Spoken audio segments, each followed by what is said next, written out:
Merci d'accueillir Yana Greenspoon. Vous pouvez l'applaudir. Oh, ça va très.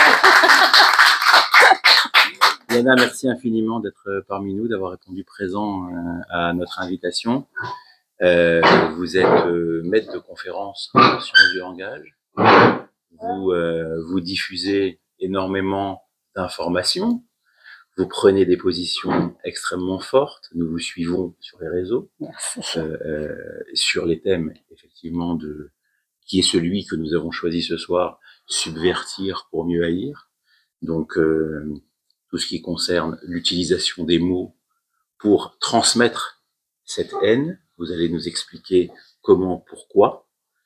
Également, tout ce qui est, naturellement, l'usage de ces mots pour de la propagande et des fausses informations, comment on les utilise.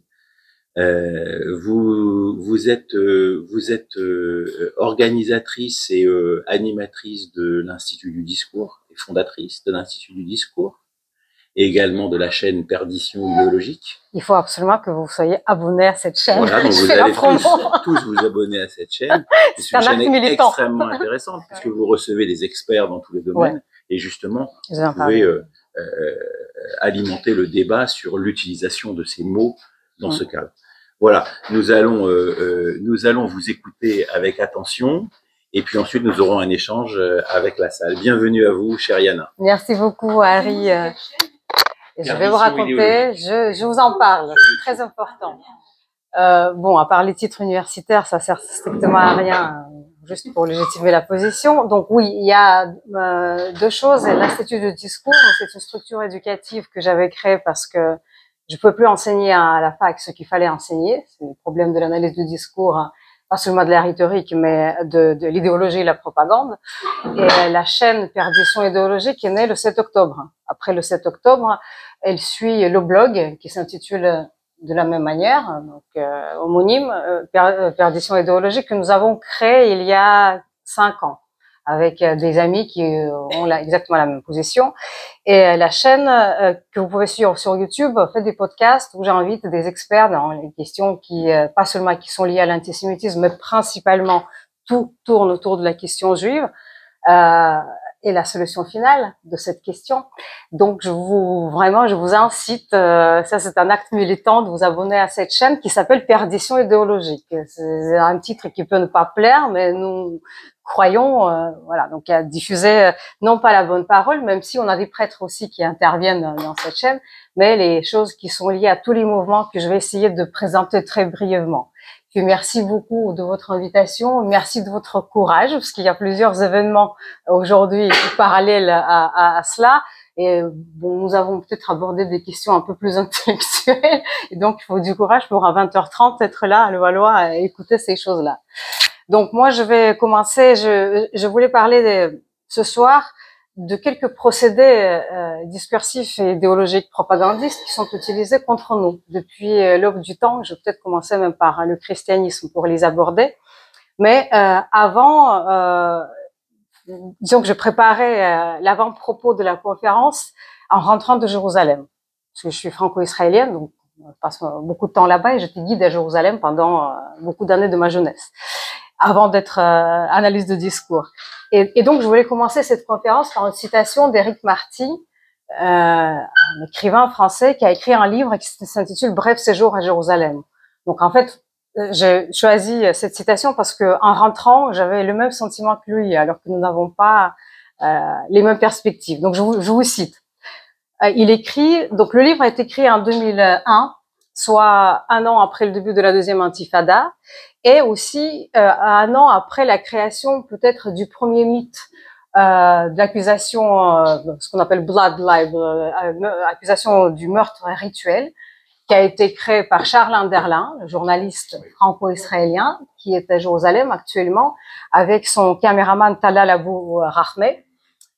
C'est une histoire que vous connaissez peut-être, mais peut-être pas, mais enfin, en tout cas, vous pouvez trouver la discussion sur cette histoire sur ma chaîne avec Philippe Kersanti, qui était extrêmement actif dans la dénonciation et dans la persistance contre Anderlin et contre le reportage qui était faux et qui, en fait, nous a servi comme le mythe de Jésus, en fait, de crucifié. C'était le deuxième mythe terrible du 21e siècle.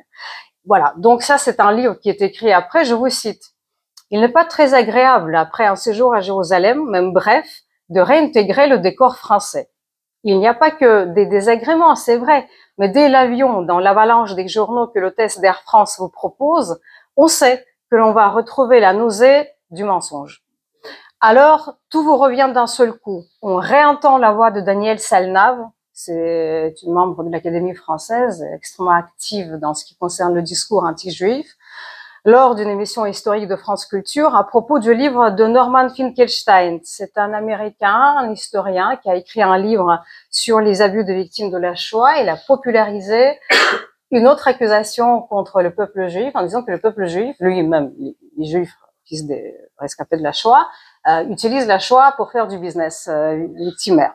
Donc, elle parle de Norman Finkelstein, pour vous resituer la citation, et elle prétend donc qu'il est interdit aux Arabes israéliens de suivre des études de mathématiques, de physique et de chimie en Israël. Jouissance pure du mensonge, écrit Éric Marty. Et c'est très intéressant parce que, en réalité, quand vous allez en Israël et vous vous intéressez au sort des Arabes israéliens, je vous le dis en 2025, c'est qu'il existe la discrimination positive. C'est-à-dire que beaucoup d'Arabes israéliens qui suivent leurs études dans les écoles israéliennes, mais avec un programme qui est adapté à eux, ne passent pas le même examen que les Israéliens et donc en fait ils sont dispensés de cet examen. Ce qui fait que nous n'avons pas les mêmes conditions. Donc ça s'appelle la discrimination positive, mais on n'en entend pas parler dans les médias français. Donc en fait Danielle Salnave en 2001 raconte déjà n'importe quoi et Éric Marty le sait très bien. Bon, ça c'est l'introduction. Après le 7 octobre, nous avons tous été étonnés, je pense. Je parle du monde éclairé occidental, de tout ce qui est arrivé, parce que tout le monde s'attendait à ce que... Je parle pas de la compassion, parce que je déteste qu'on compatisse, un peu comme Golda Meir. Je préfère que... qu'on ne soutienne pas du tout, qu'on soit indifférent. Et donc, on était quand même étonnés de l'ouverture de l'océan, d'une haine que Walter Laqueur, un des spécialistes de l'histoire de l'antisémitisme, appelait la plus longue haine de l'histoire. Alors tout se passe dans le monde où nous vivons, je parle du monde occidental, comme si dans le secret des consciences des Occidentaux, le fait que les Juifs d'Israël n'aient pas été exterminés, ça jusqu'au dernier, avait provoqué la colère de grandes masses. Le génocide, deuxième tentative du génocide, n'a pas eu lieu. Il a commencé. Et donc vous avez tout un ensemble de discours et tout un ensemble de, si je peux dire, de groupes sociaux qui se sont réjouis, mais qui sont aussi attristés par la non-fin de cet événement. Vous avez les islamistes, la nouvelle gauche, je vais parler de la nouvelle gauche et pourquoi la nouvelle, l'extrême droite, les négationnistes de tous bords, alors on en a beaucoup, pas seulement de l'extrême droite, mais aussi de l'extrême gauche, les wokistes universitaires, les antisémites sans affiliation particulière, ils ne cessent de clamer qu'Israël est un État voyou et le sionisme est une forme de fascisme. Ça, vous le savez très bien. Quelques exemples récents. Clémentine Autain, députée de LFI, annonce que Israël est une menace pour le monde. C'est à peu près ce que disait Hitler dans Mein Kampf, quand on relit le chapitre 2, par exemple, du premier volume. Les réseaux sociaux abondent des citations de Mein Kampf. Sur ma propre chaîne, je trouve les citations de Mein Kampf de manière régulière. C'est intéressant comme terrain d'observatoire. Donc la gauche justifie les massacres par la culpabilité de l'existence de l'État colonial. Les négationnistes islamo-gauchistes renflouent les rangs des négationnistes classiques de l'extrême droite, essayant de nier et de minimiser les crimes. Ça, vous le savez très bien. Alors tout cela, malgré les images collectives qui ont été envoyées par les membres du Hamas, et j'avais suivi leur chaîne en direct sur Telegram. La chaîne a été fermée, mais j'ai pu encore voir tout ce qu'ils faisaient. Ils le mettaient vraiment sur leur chaîne Telegram. Et donc tout le monde pouvait y accéder. À cela s'ajoute l'accusation du génocide que tout le monde connaît. Alors, qu'est-ce que ça veut dire tout ça? En fait, tous ces événements sont inséparables de la circulation des discours anti-juifs à tous les niveaux de la société. Ces discours font que l'antisémitisme aujourd'hui, c'est pas juste un courant, c'est pas quelque chose de souterrain, c'est un discours dominant. Ça fait partie de l'idéologie dominante, idéologie politique, médiatique, universitaire, associative, sportive, culturelle, et j'en passe. Et c'est aussi un outil pour l'idéologie dominante pour attirer les minorités qui se sentent opprimées. parler de l'oppression, parce qu'aujourd'hui, il y a des minorités qui disent qu'ils sont opprimés, ça, vous le savez très bien, il y a les communautés LGBT, etc., et je vais parler de leur logique, parce qu'on peut toujours dire, ah oui, mais comment ils ne comprennent pas qu'on les jette du toit, etc., mais ils ont leur propre logique qui n'est pas la nôtre, qui n'est pas celle du monde raisonné et raisonnable. Alors, donc, cette situation, en fait, n'est pas si inattendue que ça. C'est peut-être le fait que ça devienne, et ça soit devenu planétaire qui est étonnant. Parce que on assiste à l'explosion des dispositifs discursifs antisémites qu'on a toujours connus, qui étaient toujours là, mais qui étaient peut-être un peu plus occultés. Alors, quand je parle de dispositif discursif, je vais utiliser quelques termes, non pas pour légitimer ma présence ici, mais c'est les termes qui vont me servir. Ça veut dire que c'est pas que des mots et des phrases, même si je vais donner des exemples de la manipulation des phrases. Dispositif, ça veut dire c'est un ensemble d'acteurs. Discursif, c'est l'effet du discours. C'est-à-dire, c'est toute la production de la parole orale, écrite, accompagnée des images, c'est ce qu'on appelle discours. Et donc, le dispositif discursif, ce sont des questions très importantes. C'est le fait que les mots et les phrases s'inscrivent dans des moules, en fait, des genres de discours particuliers. Ils sont prononcés par les acteurs sociaux, plus ou moins connus, C'est des supports particuliers aussi, pas que des livres, pas que des journaux. Mediapart, à l'instant, je viens d'ouvrir mon téléphone, ils disent, ça c'est un dispositif discursif, la reconnaissance de l'État palestinien doit être accompagnée par des sanctions contre Israël, à l'instant même. Voilà. Donc, ça fait partie du dispositif médiatique, parce que c'est un média qui produit ce type de discours. Ce sont des stratégies de discours, ce sont des idéologies particulières. Vous pouvez trouver les articles anti-juifs dans Mediapart, c'est normal, c'est leur travail quotidien, mais aussi dans le Figaro, par exemple. Mais ça va être un peu plus insidieux. C'est aussi les références culturelles et idéologiques. Je donne un exemple de la jeunesse que je fréquente à Paris 3. Et quand on leur dit juif, c'est un mot qui est déjà une connotation négative. Même pas la connotation, la dénotation. On distingue entre dénotation, c'est le sens stable du mot. Par exemple, vous ouvrez un dictionnaire, juif, c'est appartenance ethnique, culturelle, etc. Et la connotation, ce sont les valeurs collectives qui s'ajoutent au sens du mot. Vous dites juif, c'est comme Madame Sarfati, hein. Vous êtes juif. Et donc, c'est tout à fait négatif. Un autre exemple de cela, un colloque consacré à la traduction des textes, j'avais parlé de la traduction en français des textes de Nikolai Gogol, c'est un écrivain russe, ukrainien, il dirait, et donc qui décrit, c'est la première description dans la littérature du 19e siècle du pogrom en Russie, qu'il décrit de manière extrêmement poétique. Et donc, il utilise le mot youpin. La traduction en français est beaucoup plus politiquement correcte. Elle a été faite dans les années 70 et donc elle utilise le mot juif. Et donc je dis voilà, donc il y a ces traductions qui ne sont pas tout à fait correctes. Je travaille sur la langue. Un collègue allemand, détail intéressant du coup, mais c'est normal. De toute façon, le mot juif a une connotation négative. Pas la peine de dire youpin. Et c'était très curieux. Je ne sais pas s'il a fait un lapsus. Mais voilà, donc il m'a expliqué comment ça se passe. Alors, il y a cela, c'est ça dont je parle quand je parle du dispositif. Les références culturelles sont là, et donc les gens sont habitués à ce que le terme juif ait une connotation négative. Mais c'est aussi un travail d'appropriation de la langue et de l'histoire juive pour retourner la langue et l'histoire juive contre les juifs. C'est ça que je vais essayer de montrer aujourd'hui, parce que tout le reste, vous le connaissez. Et alors, ce retournement, c'est une manière d'expulser les Juifs de leur propre histoire et de leur propre langue, je veux dire de notre propre langue. Alors, avant donc de commencer à parler de ça, l'idéologie anti-juive évidemment est liée au langage. Et ça, il n'y a pas d'idéologie sans le langage. Ça va être une banalité de dire que les mots précèdent les actes.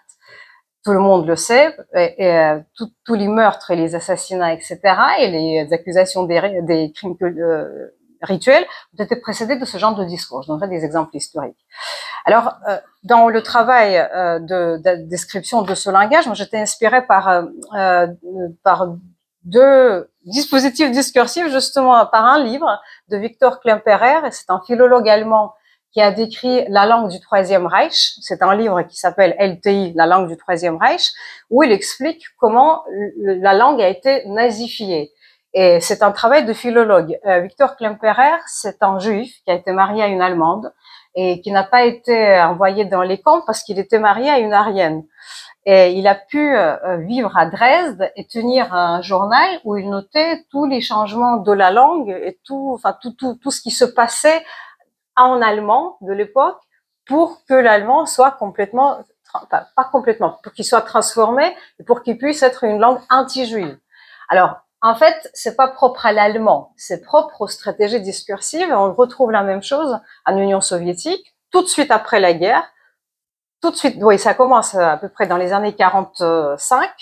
Et en fait, c'est une deuxième matrice discursive de l'antisémitisme contemporain, pas l'antisémitisme qui précède.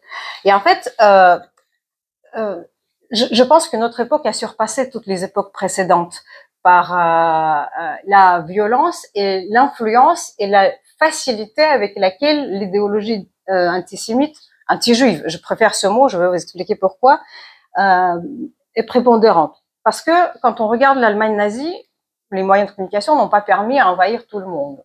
L'Union soviétique a été beaucoup plus efficace. Et en ce qui concerne la France, la courroie de transmission de l'antisémitisme en France, c'était le Parti communiste. Tout se passait par, et c'était un vrai travail, c'est pas uniquement un travail d'idéologie, les documents étaient transmis par les ambassades à toutes sortes de revues et de journaux qui publiaient les mêmes discours avec le traduit en français. Et ils allaient beaucoup plus loin que ce que faisaient les soviets. Et en 49, il y avait un texte que je ne vais pas vous citer ici, mais qui disait que de toute façon, les Juifs ils complotent contre les goïms, les akoumim, c'était dans le texte. Et la revue s'appelait URSS. C'était une revue très lue par le Parti communiste et donc par l'intelligentsia universitaire qui, en France, et même maintenant ils sont tous wokistes, mais ils devaient être communistes pour occuper les postes importants. Je ne sais pas si vous le savez, mais dans les universités publiques en France, il fallait être membre du Parti communiste pour être, par exemple, directeur de recherche. Et je connais beaucoup de linguistes, de grands linguistes par ailleurs, qui étaient membres de ce parti et donc qui participaient à la transmission de la chose. Et je ne parle pas de grands intellectuels comme Sartre et Beauvoir qui, eux, sautaient sur toute occasion de dire bonjour et acclamer les tyrans. En fait, pourquoi cette époque est plus importante que toutes ces époques-là? Parce qu'en fait, on assiste à l'expulsion du signe juif de partout. C'est comme si ce qu'on connaissait pour le christianisme arrive ici et le juif est exclu de partout. Exclu, non pas encore de manière institutionnelle, même si c'est en train de venir, et ça aussi je vais en parler. Et donc c'est comme une sorte d'orgasme collectif auquel on assiste tous les jours. Moi je vis dans une banlieue qui est à l'opposé de le Valois, donc en fait je peux aussi l'attester dans la rue, au marché, etc. Quand on vend je ne sais pas quoi, on dit Palestine vaincra, Palestine ceci, Palestine cela, dans le marché. Alors, on a ici l'interpénétration de plusieurs types d'idéologies, de discours. Ce sont les idéologies laïques, donc anticléricales, et ça commence avec Voltaire, qui était un grand anti-juif, on peut pas dire antisémite, parce que le mot antisémitisme a été inventé à la fin du 19e siècle, contrairement à ce que disent nos amis arabes, qui disent nous ne pouvons pas être antisémites parce que nous sommes sémites, ça n'a strictement rien à voir. Le mot est inventé en 1876 à peu près par Wilhelm Marr, un journaliste allemand, et il est ensuite approprié par la Ligue antisémite. Elle s'appelle comme ça, la Ligue antisémite en Allemagne, vise à combattre les Juifs. Donc le terme antisémitisme, il renvoie à une idéologie anti-juive qui est basée sur la science, pseudo-science raciale, et peut-être le terme n'est pas tout à fait approprié. Alors on dit judéophobie, parce qu'on renvoie au judaïsme, anti-judaïsme chrétien. Moi, je préférais dire tout simplement anti-juif, parce que je vois que c'est plus clair et ça permet d'éviter les équivoques. Et donc aujourd'hui, nous avons l'idéologie laïque qui s'interpénètre avec les dogmes religieux, qu'ils soient chrétiens, qu'ils soient islamiques. Voilà. Il y a les vieux discours communistes et il y a aussi le recyclage des discours nazis, qu'on voit très bien dans le discours islamique. Je vais l'aborder très vite.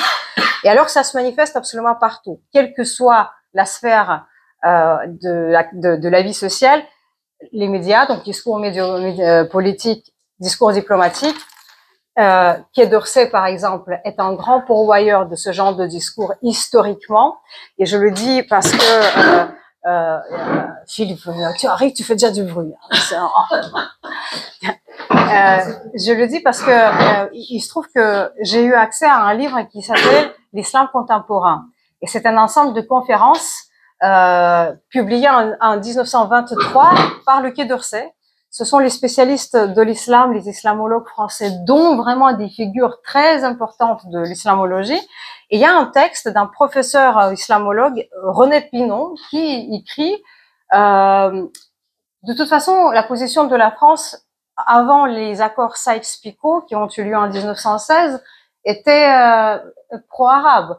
Il ne dit pas pro-arabe, mais il dit la France était contre l'établissement du foyer national juif en Palestine mandataire parce que les intérêts de la France allaient vers la région qui s'appelait Syria-Palestina, Syrie-Palestine, et en fait, ça allait à l'encontre de la politique française. C'est écrit, il n'y avait pas de politiquement correct, on choisissait pas ces mots, et donc il explique pourquoi. Il dit pour nous, la Palestine mandataire, à savoir Israël aujourd'hui, ça appartient à nous à cause de l'histoire.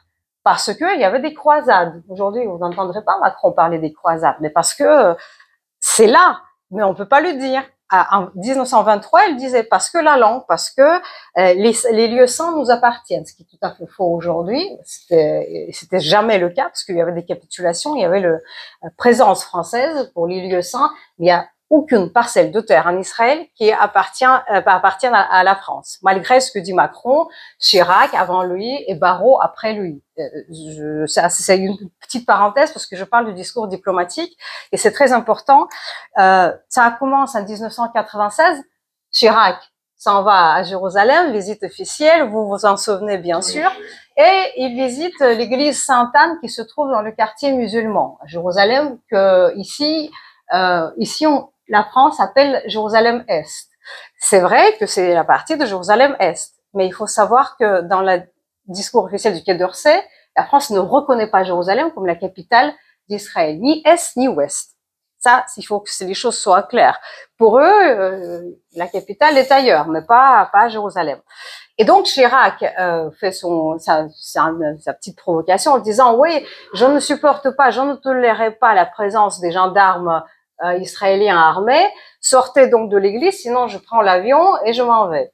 2022, bis repetita, Macron fait la même chose, la même phrase. Alors c'est très intéressant quand on compare les archives de l'INA et on regarde ce que dit Chirac, ce que dit Macron, à croire qu'il a préparé son discours. Il dit je ne rentre pas ici s'il y a les policiers, les gendarmes israéliens qui m'accompagnent, parce que ça appartient à la France. Ça veut dire que les Juifs ne peuvent pas entrer dans les sites qui appartiennent à la France. C'est ce qu'on déduit, mais c'est pas vrai. Parce que Sainte-Anne n'appartient pas à la France. 2024, Jean-Noël Barrot, on a le même scénario, il s'en va à Jérusalem, il va à l'église, cette fois-ci Pater Noster, c'est le mont des Oliviers, alors moi je vais vous promener à Jérusalem aussi un peu, et donc il dit la même chose, c'est à nous, les gendarmes ne peuvent pas m'accompagner, alors que selon le protocole diplomatique international, évidemment, il faut que les présidents soient accompagnés par les représentants de la police. Mais qu'est-ce que ça veut dire? Ça veut dire, d'une part, c'est un mensonge vraiment énorme. Dans le traité international du mandat, en 1922, et ensuite dans le traité international de Sèvres et de Lausanne, il est indiqué que il y a plus de capitulation, c'est-à-dire que aucune puissance mandataire ne possède les capitulations, rend les capitulations qui leur étaient octroyées pendant l'époque ottomane. Ça veut dire qu'il n'y a pas de terre française, ni anglaise, ni quoi que ce soit à Jérusalem. Il y a jusqu'à maintenant c'est même pas le protectorat, excusez-moi, c'est la présence prestigieuse de la France qui surveille les lieux saints. Mais c'est une présence de prestige. C'est pas une présence qui implique leur présence territoriale. Et ça, c'est absolument incroyable. Et tous les juristes, même les plus antisémites du monde, vont vous le dire. Ça, c'est un mensonge d'État, en fait. Bon, ça, c'est le discours diplomatique. Vous avez également le discours universitaire ambiant, c'est un discours anti-israélien, et cela depuis 68. Vous avez également les manuels scolaires. Je ne sais pas si vous regardez les manuels de vos enfants, de petits-enfants. ça vaut le coup de les regarder quand même. C'est aussi les ouvrages lexicographiques. Le petit Robert, le grand dictionnaire, explique aux enfants que Jérusalem, c'est la capitale de la Palestine. C'est ma fille qui l'a trouvé. Elle cherche dans tous les dictionnaires tout ce qui concerne Israël. Elle dit, maman, Jérusalem est la capitale de la Palestine. Donc, bon, j'en ai fait un article. Il y a les cartes géographiques qui sont distribuées à l'école, qui sont fausses. Vous avez la culture, la littérature, le sport, etc., etc. Voilà. Donc, bon, ça, c'est ce qu'on observe sur le terrain. Maintenant, avant de continuer, une petite proposition de ce qu'on appelle l'idéologie. Alors, il y a tout un tas de définitions. Ça commence avec Marx. Je ne vais pas vous citer les définitions de Marx. Je préfère la définition de Raymond Boudon, qui est un grand sociologue français, et qui dit la chose suivante. Pour lui, l'idéologie est construite par le discours qui explique, refute, argumente, s'appuie sur des données, des faits et des chiffres. Alors, l'acceptation de l'idéologie n'implique pas la croyance. C'est-à-dire que si on croit que tous les étudiants qui sont là en train de dire Palestine est vrai, etc., ils croient, non, ils n'y croient pas du tout, c'est autre chose. Mais on peut aussi y croire. C'est-à-dire que là, vous pouvez, les deux sont possibles. L'idéologie vise les convictions partagées. Et l'idéologie anti-juive tombe sur le terreau fertile en France depuis toujours, ne serait-ce que par l'usage des mots, par disons, les dispositions des consciences. Et l'idéologie est aussi évidemment une construction du discours. C'est par le discours qu'on l'a fait. Et en fait, elle est produite par les intellectuels. C'est aussi une chose très intéressante. Ce sont les intellectuels qui, en maîtrisant le langage, arrivent à produire l'idéologie et elle est née toujours d'en haut, pas d'en bas. Voilà. Et donc, bon, vous savez tous que, par exemple, le mot sionisme a subi une espèce de viol sémantique incroyable au XXe siècle de la part de toutes les tendances idéologiques occidentales, quelles qu'elles soient. Et je parle bien du christianisme, je parle bien du communisme, je parle du nazisme, je parle du wokisme, tout ce que vous voulez. Donc, en fait, tout ce monde-là y a participé. Pas la peine de dire dans cette assemblée ce que ça veut dire, le sionisme, le mouvement de libération du peuple juif, et c'est en fait la dernière expression de la philosophie politique. Quand on s'y intéresse, c'est le droit des peuples à disposer d'eux-mêmes. Israël, c'est le dernier État-nation qui a été créé suite à cette philosophie. Et donc, on assiste à l'acharnement discursif par les idéologues contre non seulement Israël, mais contre aussi tous les mots qui concernent l'histoire juive. C'est une subversion sémantique. Je veux parler de la manière dont ça se construit. Et c'est un ensemble de constructions qui vient des idéologies totalitaires du XXe siècle, l'antisionisme contemporain. C'est à la fois le nazisme et l'islamisme, et je dirais même l'islam qui a été très lié au nazisme. Ce ne sont pas les termes métaphoriques. Quand on dit islamo-nazisme, ce n'est pas pour inventer un nouveau mot, mais ce sont des liens extrêmement clairs, documentés, qui d'ailleurs naissent en Palestine mandataire, avant l'établissement de l'État d'Israël. J'allais pas en parler, mais je fais juste une parenthèse. L'islamo-nazisme commence avec le grand moufti de Jérusalem, Hadj Amin al-Husseini, qui déjà étant très jeune détestait les Juifs et proposait le djihad contre les Turcs, contre les Anglais, parce qu'il était du côté des Turcs. En 1914, c'est l'organisateur des pogroms en Palestine mandataire. De tous les pogroms qui ont été faits en Palestine mandataire avant l'établissement de l'État d'Israël, c'est la préparation, c'est lui qui était derrière. Et donc, à un moment donné, il s'intéresse beaucoup au nazisme, et on peut dire que c'est contradictoire, parce que l'idée du grand moufti de Jérusalem, c'était une idée anti-occidentale. Pour lui, les sionistes étaient les représentants de l'Occident. On peut se dire, tiens, c'est quand même bizarre, parce que le nazisme est une idéologie occidentale. Mais il commence à écrire lui-même, à envoyer ses émissaires à Hitler et à Himmler en disant que nous avons quelque chose en commun, c'est la solution finale. Quand on lit les lettres du grand moufti qui sont publiées aujourd'hui, eh bien, on voit que lui, il était plus nazi que Hitler, en fait, en quelque sorte. Parce que quand Hitler, au début, il n'avait pas encore la solution finale, Hadj Amin proposait déjà la solution finale dans sa correspondance. On peut pas dire qu'il a influencé Hitler, mais en tout cas, Hitler l'a reçu avec une grande pompe et il était ami personnel, vraiment un pote de Himmler, très proche. Donc ça, c'est pour dire que si l'expression du nazisme dans l'islam a eu lieu, elle a eu lieu en Palestine d'abord, parce que c'est lui qui a organisé les premiers pogroms avec les frères musulmans palestiniens qui étaient beaucoup plus proches de l'idéologie nazie que même Hassan al-Banna en Égypte et Saïd al-Qutb plus tard. C'est en Égypte Nasser qui était très très nazi. Donc ça c'est plus tard. Voilà. Donc ça c'est juste l'histoire. Alors ce qui est intéressant, il y a d'une part la construction des idéologies par les discours, mais d'autre part il y a aussi les narratifs. Et vous avez peut-être entendu beaucoup de fois que nous sommes actuellement en guerre de narratifs. La construction de narratifs, ça compte, et on accuse souvent Israël nous-mêmes d'avoir perdu la guerre de narratifs. Et je pense que c'est une mauvaise accusation. Quoi qu'on fasse, de toute façon, étant donné que le narratif, il y a deux raisons. Le narratif est déjà sur place. Il n'y a rien à faire avec ce narratif-là. Et je vais vous montrer pourquoi. Voilà, donc je vais rentrer dans le cœur de mon sujet. Les narratifs, c'est aussi une affaire du langage. Tout ce qui a été construit contre les Juifs, c'est une affaire du langage, du discours, du dispositif qui parle, quand, dans quelle situation, etc.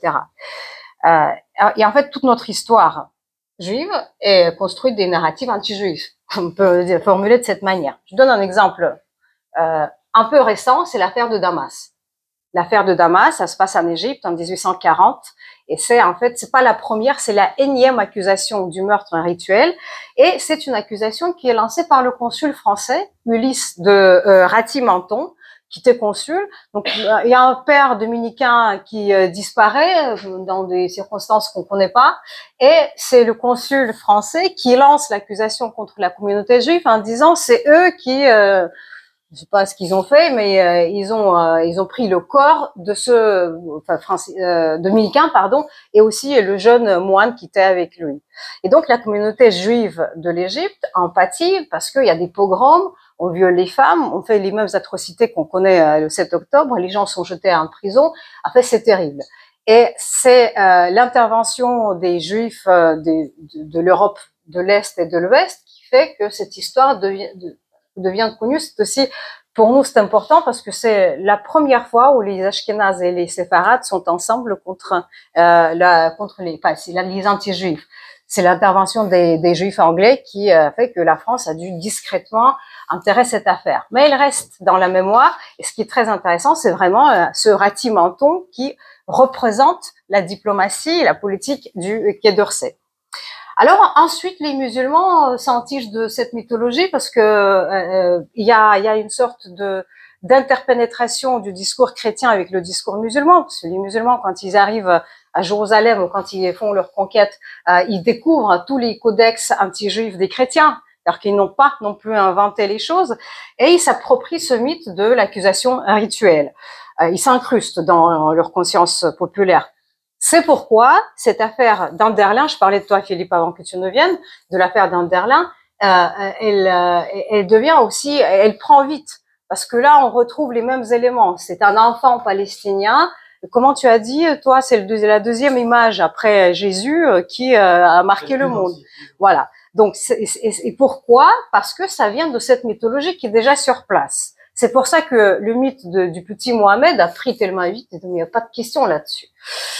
Voilà, donc il y a des variantes. Et les variantes sont, peut-être vous ne les connaissez pas tous, ces variantes ont lieu en Palestine, ce qu'on appelle Palestine, territoire d'Arafat, etc. Je donne quelques exemples. En 1983, je sais pas si vous vous en souvenez, partout il y avait une accusation lancée par Arafat que les Israéliens ont inventé les gaz toxiques pour empoisonner les filles palestiniennes qui ont commencé à avoir des problèmes menstruels ou je ne sais pas quoi. C'est les filles palestiniennes. Bizarrement, les filles israéliennes, il y avait rien. Donc c'était une espèce de guerre chimique qui a été inventée par Arafat. Accusation assez connue dans l'histoire anti-juive. Oui, donc il a dit que c'était fait pour stériliser les jeunes femmes palestiniennes sans que personne ne le sache. Ça fait partie du même mythe. Alors ensuite, il écrit dans le journal palestinien, ce crime, c'est un crime planifié et systématique contre notre peuple. Cette espèce d'empoisonnement, évidemment, c'est prouvé qu'il n'en avait rien, l'invention. Vol d'organes, ça fait partie de la mythologie palestinienne 2009. 2009, ça ce sont des époques donc où les Palestiniens accusent les Israéliens de voler les enfants et de prendre les organes de ces enfants pour faire des opérations en Israël. Et ça marche très bien. Toute la région s'enflamme. En France aussi, il y avait des articles là-dessus, évidemment, dans Mediapart. Alors, 2014, je ne vais pas tout faire, je vous donne des exemples pour montrer comment ça fonctionne, toute la mythologie chrétienne. Elle fonctionne aussi dans le discours islamique. Mahmoud Abbas s'en va à l'ONU, il fait un discours où il parle de l'empoisonnement des puits par les rabbins. J'insiste sur sur le déterminant défini. C'est pas des rabbins, mais c'est les rabbins. Donc il y a la classe des rabbins, ils se sont réunis tous, ils ont décidé d'empoisonner les puits. Standing ovation, tout le monde se lève et personne ne relève ça. Alors, il y a que Reuters, qui quand même ne brille pas par l'amour des Juifs, qui fait un article et Mahmoud Abbas s'excuse, mais absolument aucune revue ni magazine n'en fait d'annonce. Voilà. Et à ce propos, une petite citation de Nathan Weinstock, un autre chercheur français, qui a écrit un livre très intéressant, je vous conseille Terre promise, trop promise, où on apprend tout sur l'histoire du Coran, Israël. Il dit, le fait est que dès avant la Première Guerre mondiale, les écrits et les organes de presse des nationalistes palestiniens étaient truffés de clichés empruntés à l'arsenal antisémite occidental. Ce que je dis, c'est l'interpénétration. Autant d'éléments dont il résulte que l'antisionisme palestinien se greffe sur la tradition de mépris et d'humiliation du juif hérité de l'islam, enrichi du legs spécifique de l'antijudaïsme chrétien et de l'importation de l'antisémitisme moderne venu de l'Occident. Et donc, c'est ce qui plaît tellement au grand moufti de Jérusalem. Et donc, en fait, vous avez la gauche, l'extrême gauche qui recycle ses discours. Et dernièrement, ce que nous avons, évidemment, les chercheurs et les gens normaux, pas besoin d'être chercheurs, qui parlent de la rhétorique de la gauche. Évidemment, elle est partout. Mais si on regarde un peu ce qui se passe du côté de l'extrême droite, c'est pas franchement ma tasse de thé, mais là, j'ai suivi les extraits de la revue du GUD.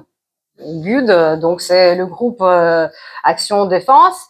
Voilà ce qu'ils écrivent, c'était il y a 2 mois. Je vous cite parce que c'est très intéressant. Dans la rhétorique de l'extrême droite, on retrouve tous les clichés de l'extrême gauche. Concernant le 7 octobre, parler de violence islamiste, entre guillemets, de barbarie, entre guillemets, préciser qu'on les dénonce, qu'on ne les cautionne pas et dissocier le Hamas du peuple palestinien revient à reprendre à son compte la doxa du système. Que l'on considère le 7 octobre comme un acte de terrorisme, soit. Mais il faut se souvenir que le terrorisme est l'arme des faibles contre les forts. C'est la citation de Sartre. C'est ce qu'il écrit dans sa préface du livre de Frantz Fanon, Les damnés de la terre. Exactement ça.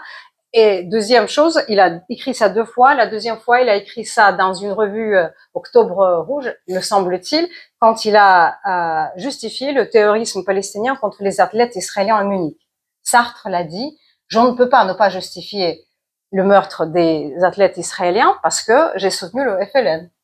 Voilà. Sartre est le chef de file des intellectuels de la rive gauche, comme dit l'adjectif.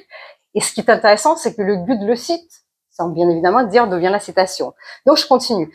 Donc c'est l'arme des faibles et a de tous les temps été utilisée par les mouvements de libération nationale, ainsi que par les organisations sionistes telles le groupe Stern ou l'Irgun. En l'espèce, il a été utilisé par le Hamas non pas parce que islamiste, mais parce que mouvement de libération nationale. Je dirais que c'est l'extrême droite des frères musulmans qui parle.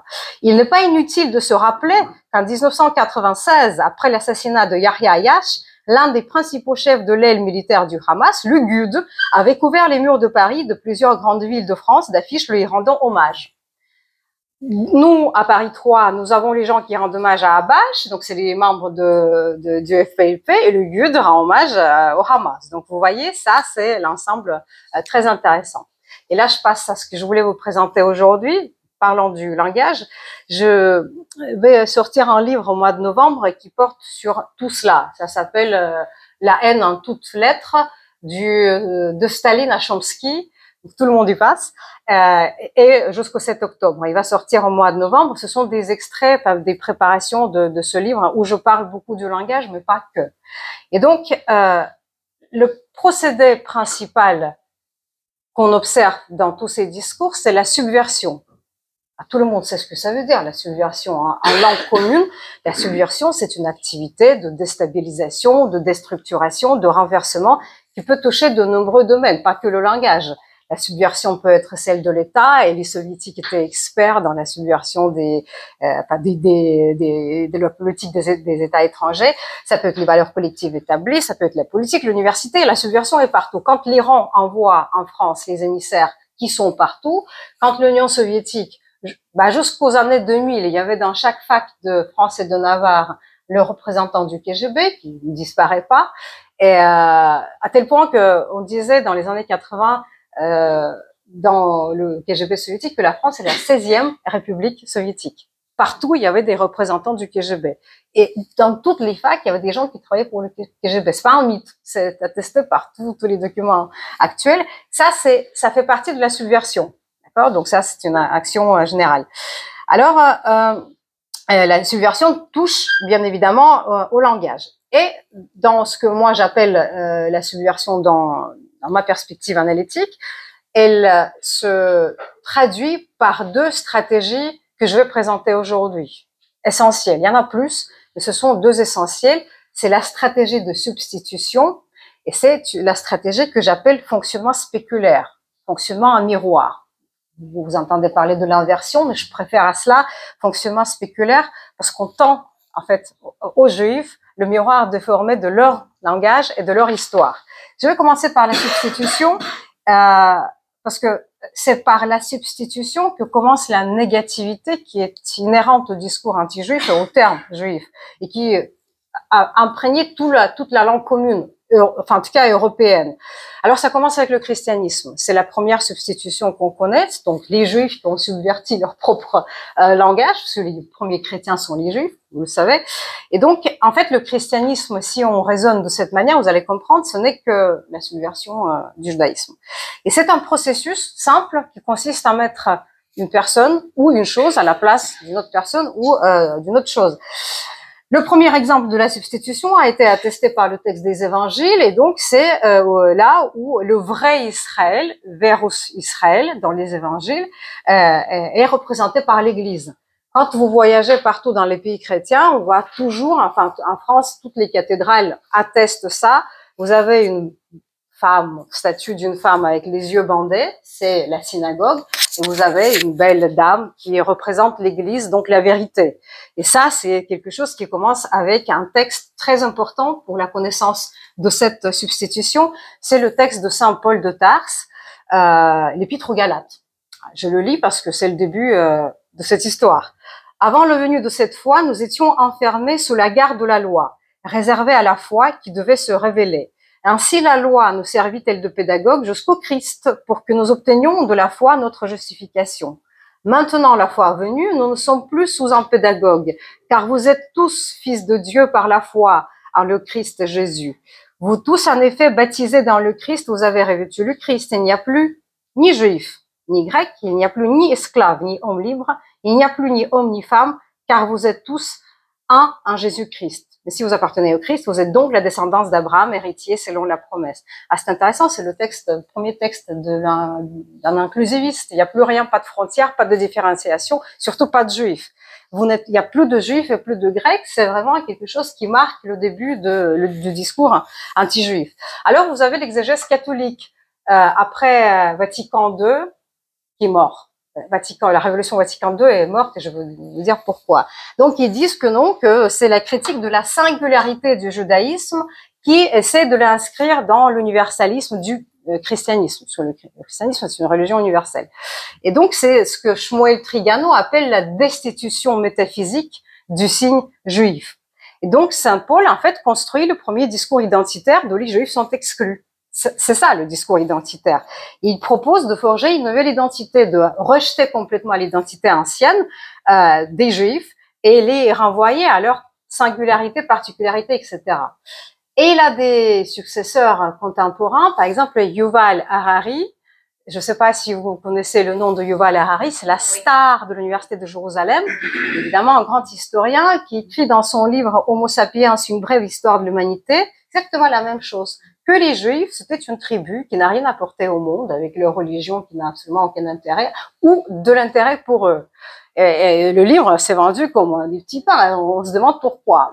En plus, il continue à développer l'idée qu'il n'y a plus ni homme ni femme, Donc, nous sommes dans la succession non dite du christianisme, même si M. Harari se veut tout à fait laïque. Mais il faut savoir d'où ça vient. Et je veux là maintenant donner des exemples très concrets. Comme je viens de Jérusalem, on va parler de la toponymie. Ça peut-être ça se voit tout de suite. Premier exemple de la substitution, c'est le terme Palestine, bien évidemment.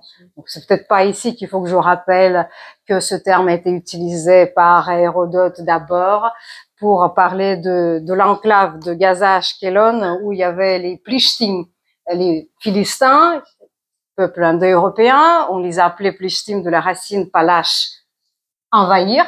Et Hérodote utilise ce terme non pas pour dire parler des Palestiniens, mais de cette enclave où se trouve Gaza et Ashkelon.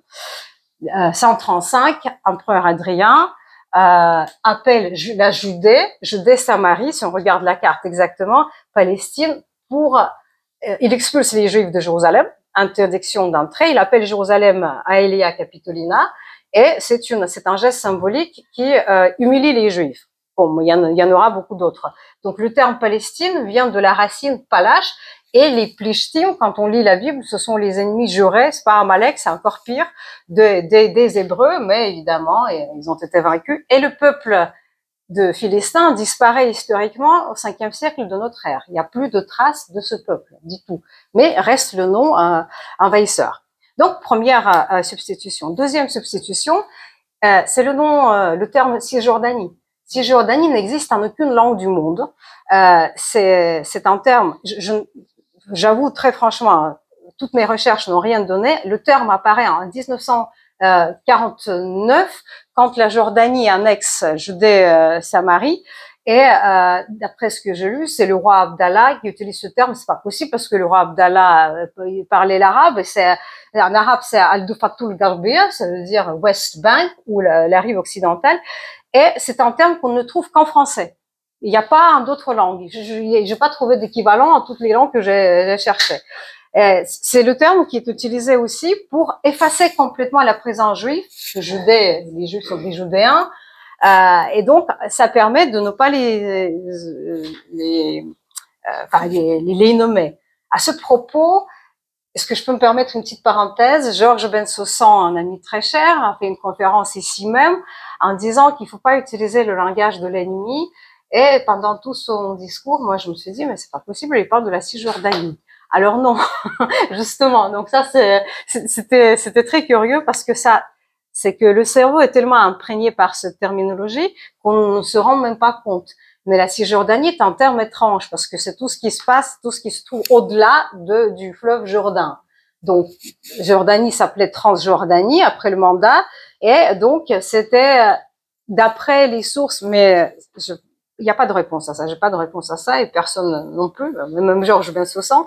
Pourquoi Cisjordanie? Qui a inventé ce terme? Pourquoi ça reste en français pour les raisons que je viens de nommer. Mais et c'est d'ailleurs pour cette raison que Madame Panot, quand on lui a demandé l'année dernière, ben alors, et c'est où ça se trouve où, de quel côté du fleuve Jourdain? Et la pauvre, elle ne savait pas. Je ne le dis pas pour dire qu'elle conne, pardonnez-moi l'expression, mais je le dis parce que le français l'a trahi. Si elle parlait l'anglais ou l'arabe, elle aurait dit West Bank, c'est-à-dire la rive occidentale. Et aussi, ça veut dire quoi, cette ignorance? Non pas qu'elle soit comme ci, comme ça, mais que, en fait, ces gens-là ne s'intéressent pas à la réalité, la réalité concrète. Ce qui les intéresse, c'est l'idéologie anti-juive et l'expulsion du signe juif de la langue. Autre chose, Jérusalem est appelée Al-Quds. Et quand vous écoutez les radios arabes, bon, je connais pas l'arabe, mais j'apprends et j'essaie d'écouter, c'est Al-Quds. La traduction de Jérusalem en arabe, c'est Urshalim, c'est-à-dire que ça, Urshalim, il y a une traduction. Al-Quds, ça veut dire le sacré en arabe.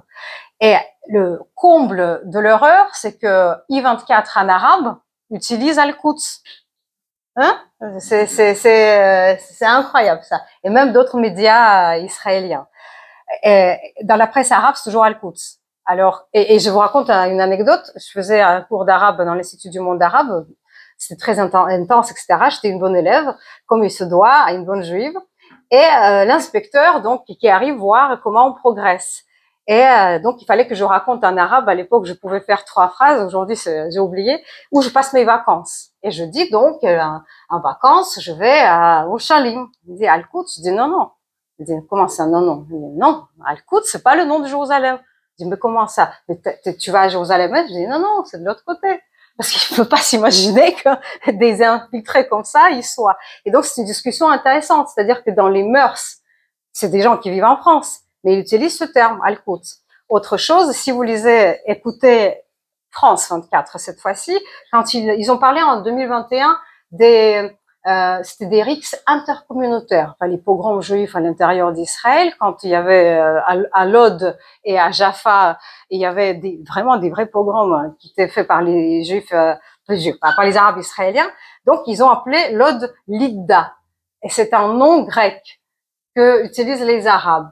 Manque de peau, Lod est mentionné dans la Torah, dans le livre c'est d'Ivrei Hayamim, chronique en français, chronique, premier livre, chapitre 8, verset 9. On dit que Lod a été construit par les Juifs. Bon.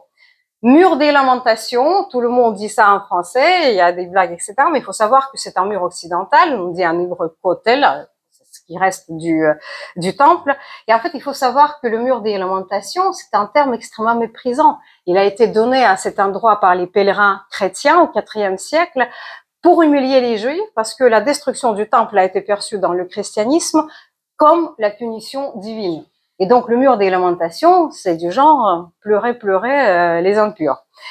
Les Arabes appellent le mur des lamentations, bon, on ne connaît pas ça en français, le mur de Bourak, Hayt al-Bourak, parce que selon le Coran, qui s'est approprié l'histoire évidemment aussi, dans la sourate Isra et Miraj, c'est l'ascension, le voyage nocturne, donc c'est le lieu où Mohamed a attaché son cheval à Bourak.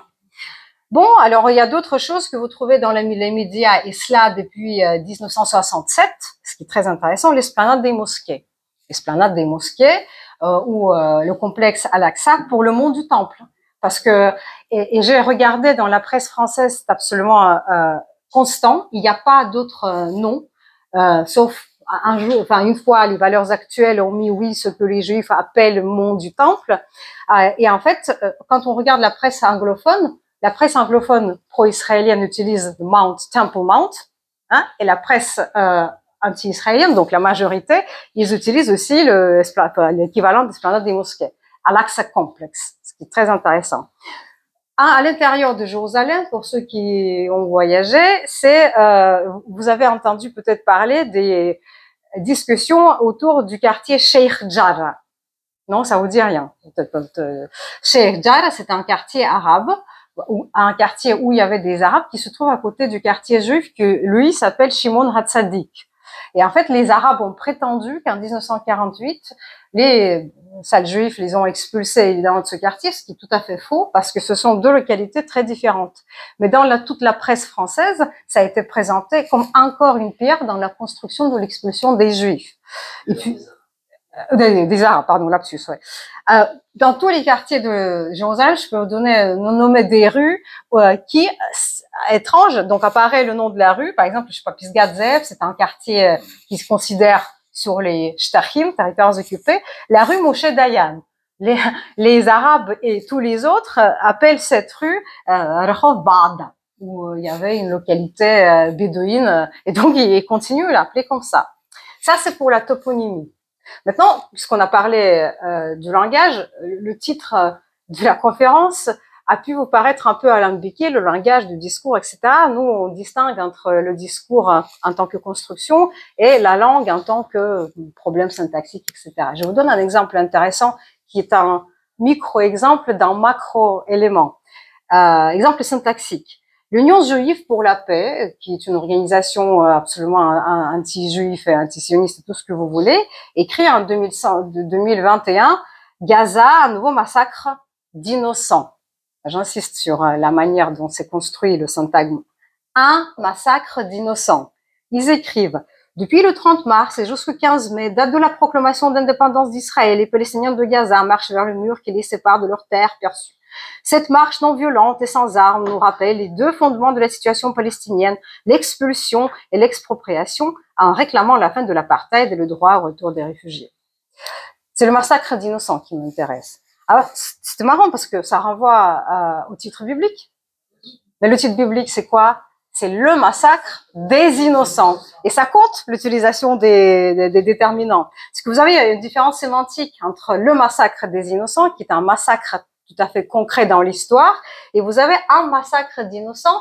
C'est un type de massacre, quand il n'y a pas de déterminant défini, ça veut dire que les Juifs étant spécialistes de massacres de toutes sortes, là, ils commettent le massacre, enfin, un massacre d'innocents, vous voyez? C'est-à-dire que ça, c'est un micro-élément. Ça passe inaperçu. Voilà, ça passe bien. Mais ce micro-élément, c'est un macro-effet. Ça a un macro-effet. Parce qu'en fait, vous avez, les Juifs commettent les massacres. En général, ils le font. Et ça, c'est un des massacres de tous les massacres qu'ils ont commis. Et ça, c'est une manière de renverser la langue des Juifs contre eux. Donc, c'est un détail qui produit un macro-effet langagier. C'est donc pour la substitution. Maintenant, je passe au fonctionnement spéculaire.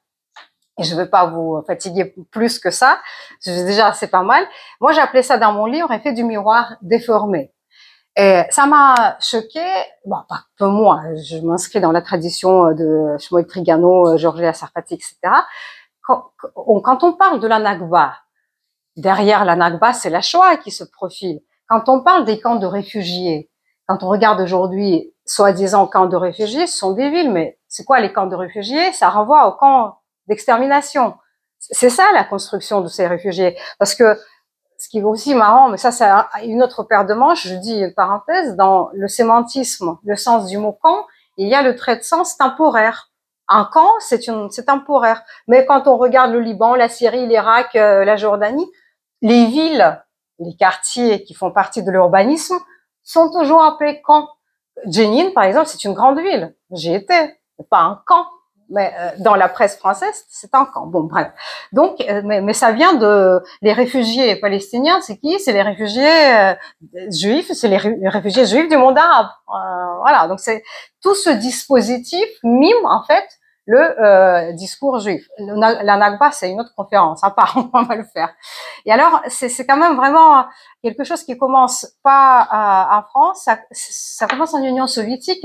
Le premier jeu de miroir, et les Arabes captent tout de suite, très vite, cette mentalité occidentale où ils perçoivent aussi que le mal absolu, c'est la catastrophe, c'est la Shoah, Holocauste, etc. Et donc ça, ils comprennent très bien. Et on lit déjà dans la presse palestinienne, je dis presse palestinienne arabe, que les Juifs sont en train de commettre fin 45, les Juifs sont en train de commettre la Shoah avec les Arabes. Nous sommes en 45. Voilà. Et comment ça se traduit dans les discours contemporains? Je peux vous donner les références dans mon livre. Arafat et Mahmoud Abbas. Mahmoud Abbas, il faut savoir que lui, il s'est inscrit dans la tradition du négationnisme. Il était agent du KGB. Il avait un pseudonyme Krotov, un top en français, et il a fait sa thèse sur les liens secrets entre le sionisme et le nazisme sous la direction de Yevgeny Primakov, qui était le chef du renseignement du KGB, mais aussi plus tard le ministre des Affaires étrangères de l'Union soviétique. Il faut savoir que la thèse, elle se trouve en Russie et en russe, elle était introuvable. On l'a cherchée partout, elle a été traduite en anglais, en français, elle n'a pas été traduite. Impossible de la consulter parce que ça fait partie des documents secrets aujourd'hui. Donc en fait, c'est pourquoi? Parce que qu'est-ce qu'il explique Mahmoud Abbas? Parce que expliquait Maurice Bardèche dans ses livres. C'est exactement la même chose. Et puis ils ont aussi une obsession avec les accords de Havara. Les accords de transfert qui ont eu lieu en 1937, à peu près, ça a commencé en 1930, quand l'agence juive a commencé à essayer de sauver les vies des juifs allemands. Et donc, il y avait des négociations, mais pas la collusion et pas la collaboration, comme ils disent. Ça, c'est là où le choix des mots est très intéressant. Pourquoi je dis ça? Parce que quand ils ont bien compris, les Arabes, tout cela, la production massive a envahi l'Occident aussi. Moi, je vais entendre des étudiants des comités Palestine avec qui j'ai des relations très tendues à Paris 3. Voilà. Donc, Yasser Arafat et donc l'autre Mahmoud Abbas, ils écrivent et ils parlent de la manière suivante. Arafat dit souvent, dans tous ces discours qui ne sont pas les mêmes en arabe, en anglais et en français, sauf que s'est détendu un jour en anglais en disant les accords d'Oslo, c'est les accords d'Hudaybiyah, bon, ils comprennent rien. Vous inquiétez pas, on va en finir avec eux. Et c'est ça, il a dit en anglais à Johannesburg. C'est attesté. Bon, voilà ce qu'il écrit. Nous luttons contre le sionisme quand vous, les Occidentaux, avez lutté contre le fascisme. Nous sommes les résistants quand vous l'avez été. Donc, c'est un exemple très clair de la captation linguistique et de ce parallélisme qui est établi par le discours arabe qui est véhiculé aujourd'hui par les médias arabophones et occidentaux. Et donc, je peux me permettre de citer ici un extrait de Al-Hayat al-Jadida où il montre que le sionisme, c'est un mouvement qui est inspiré par le fascisme. L'apparition du mouvement sioniste a suscité l'émergence d'idéologies terroristes et racistes, telles que l'idéologie nazie, écrit Arafat. Il existe une grande similitude entre les deux idéologies. Les sionistes croient qu'ils sont le peuple élu de Dieu et que les autres nations ont été créées pour être utilisées et tournées en dérision. Exactement ce que écrit Hitler dans Mein Kampf. Il faut le lire. Les juifs sionistes prétendent qu'ils détestent les nations parce que celles-ci les persécutent par jalousie envers leur sagesse, leur réussite et leur statut de peuple élu. De la même manière, les nazis affirmaient que les Aryens étaient les élus, les purs, et que l'antisémitisme constituait une punition infligée aux juifs allemands pour avoir trahi leur pays. Bien sûr, la similitude entre ces deux idéologies racistes, le sionisme et le nazisme, est évidente et le contenu racial méprisable de chacune d'elles est manifeste. Et donc, c'est tout un discours qui est adressé comme ça aux Occidentaux. Il finit, donc ça c'était le discours publié par Hayat al-Jadida en 1997. La phrase finale de ce texte magnifique: il n'y a pas de différence entre Hitler et Ben Gurion. Et vous entendez aujourd'hui, il n'y a pas de différence entre Yasser Sinwar et Benjamin Netanyahu, mais ça vient aussi des Juifs, il faut le dire. Il n'y a pas de différence entre Hitler et Ben Gurion. S'il en existe une, elle est de degré et non de nature. Quiconque enquête sur les crimes des sionistes découvre clairement les traits communs entre le sionisme, qui est un mouvement raciste et terroriste, et le mouvement nazi. Qu'est-ce qu'on entend aujourd'hui? Le texte est de 97. Hein? Le journal Pravda en 1982, le 17 janvier, publie le texte qui, je ne sais pas si c'est la traduction de celui-là ou que c'est une vraie collusion de deux idéologies, mais bon, je ne veux pas le dire. Et donc, les archives de l'INA en français montrent les interviews où Arafat dit « Rien ne peut arrêter le peuple de résistants. Vous, les Français, savez de quoi je parle. » Et ça, c'est intéressant parce que c'est la captation de l'imaginaire collectif français. Quoi? Parce qu'ils sont censés se reconnaître en tant que les résistants contre le fascisme. Sachant que le roman national de la résistance, etc., il faut aussi le mettre en doute, ce qui fait par les historiens aujourd'hui.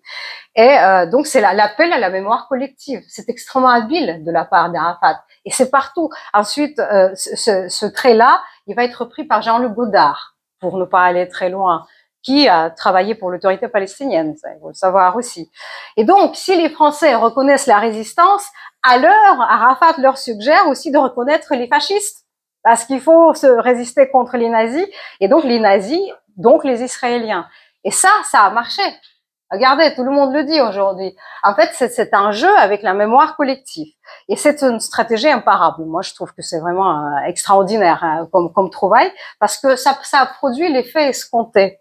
Et donc, cette identification avec les résistants, on l'entend partout, ça vient de là. C'est pas après le 7 octobre que ça commence. Ça commence bien avant. Et simplement, ça ressurgit avec tous les discours qu'on connaît. Le fascisme, là, et donc c'est facilité par l'ignorance occidentale totale, d'où ce que Georges Elia appelle, Georges Elia Sarfati, les formules efficaces qui ont imprégné aujourd'hui la pensée sloganique, la conscience collective. Sionisme égale fascisme. Alors pour le comprendre, il faut retracer l'archive discursive et voir d'où ça vient et pourquoi ça prend.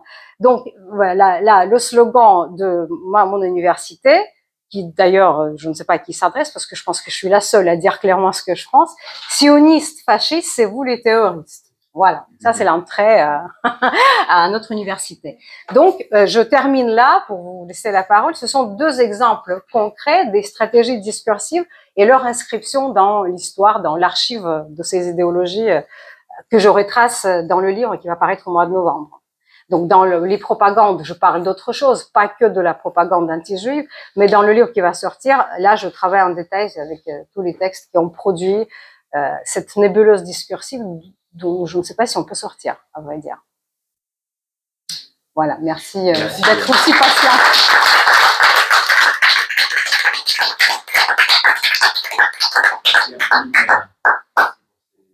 C'est beau, très fort et si ça servait à quelque chose.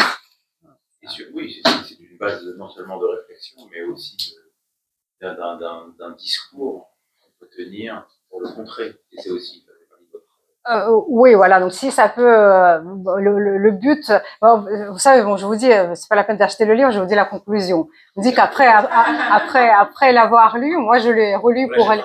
Voilà. Je l'ai relu, je me suis dit, oula, c'est très déprimant. Quand on le lit, là, on est fini, quoi. Il n'y a plus rien à faire. Mais si je peux me permettre de terminer sur une note optimiste, alors que je ne le suis pas, moi, je pense que bon, c'est important de savoir tout cela, mais nous avons, je n'aime pas le mot résilience, c'est un mot qui a été vraiment galvaudé, mais quand on va en Israël, en fait, on voit autre chose de ce qu'on voit ici. Ils sont pas tout à fait conscients de tout ce dont on parle ici. Les Israéliens sont très ignorants, en règle générale. Les jeunes, les vieux, ce que vous voulez, ça les intéresse pas, à tort.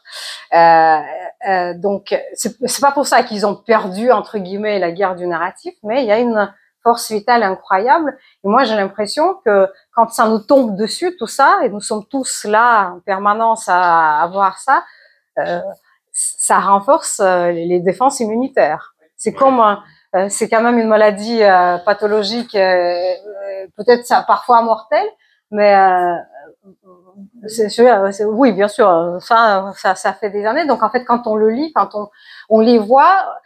Quand je vois les jeunes, je sais que rien ne passe parce qu'il y a aussi un autre problème. Ils disent, ouais, mais c'est comme Madame Sarfati, tu es juive, alors tout ce que tu dis, ça, c'est partial. Ça t'affecte. Je dis, vous, ça vous affecte pas alors. Là, ils sont embêtés. Je dis, si je dis que 2 plus 2, ça fait 4, ça aussi, c'est les mathématiques juives ou comment vous voyez les choses?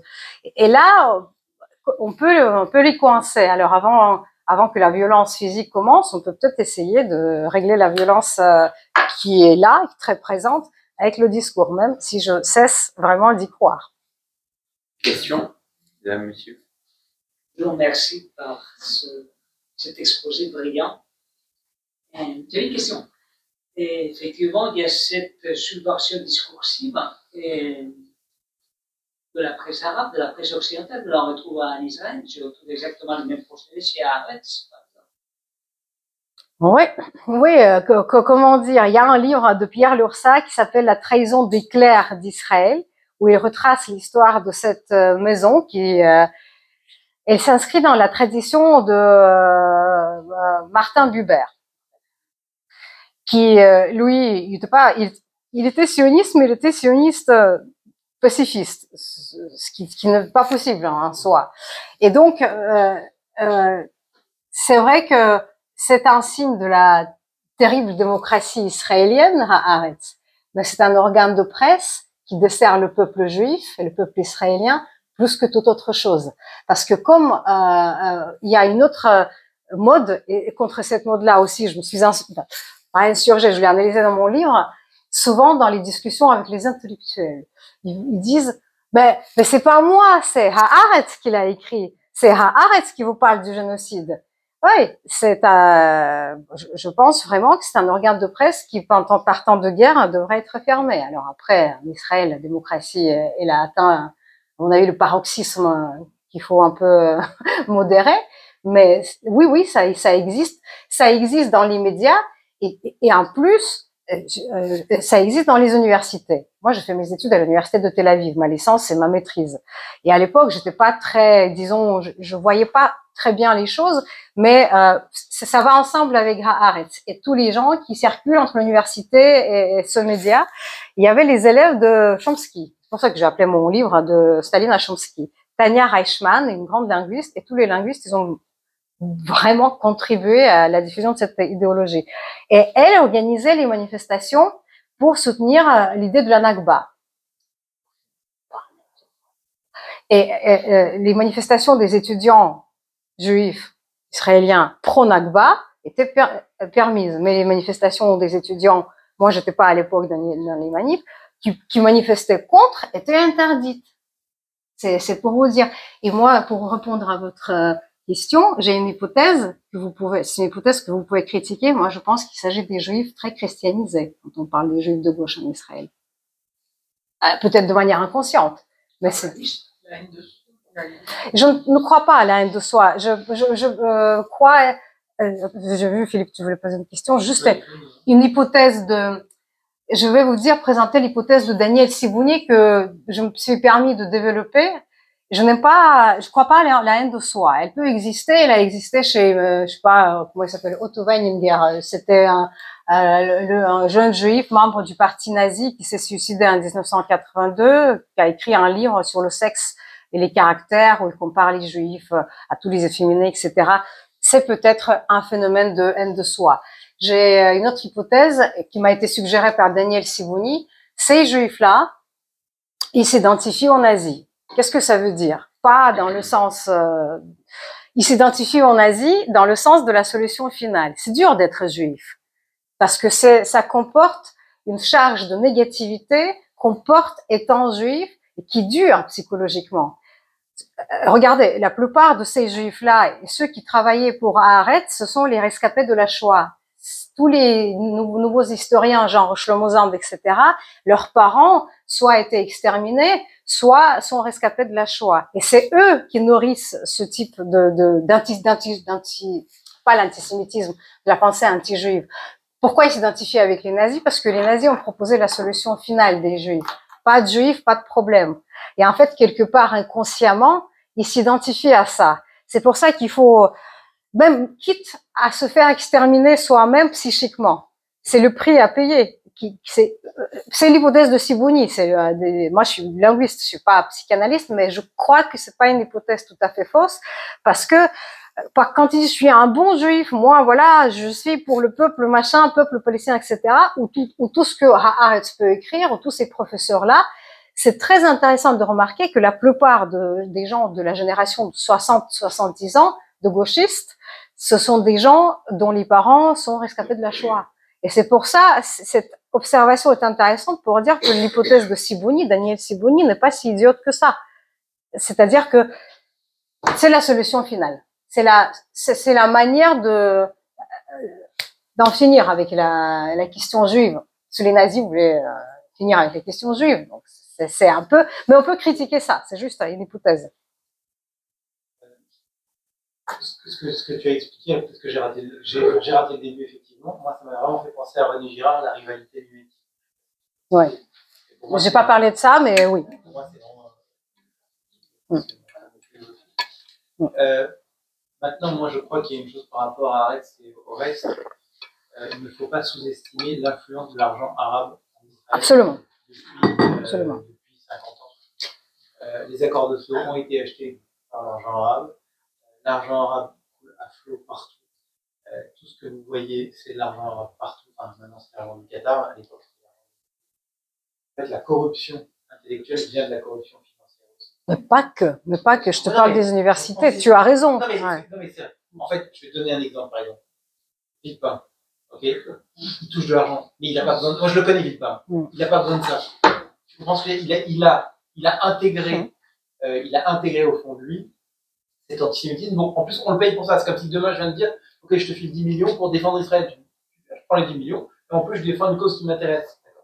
Et par rapport, il y a quelque chose que tu disais, quand on parle de génocide, etc. Moi, j'ai l'impression que, en fait, les chrétiens n'ont pas digéré, enfin les chrétiens, les chrétiens qu'on voit maintenant attaquer Israël n'ont pas digéré Vatican II. En fait, le fait de ne pas, on leur a dit d'arrêter de dire le peuple déicide, ils ont retrouvé un nouveau icide avec génocide. Oui, c'était l'hypothèse de Georges. Et alors, moi, je vais te dire, Georges Betsessan, oui, mais c'est tout à fait vrai. J'ai une expérience personnelle à ce propos. Et dans mon livre, je parle des chrétiens post Nostra Aetate, c'est la révolution du Vatican II, des chrétiens tiers-mondistes, genre Montaron avec le témoignage chrétien, parce que ça existe aussi, des chrétiens pétainistes qui existent aussi.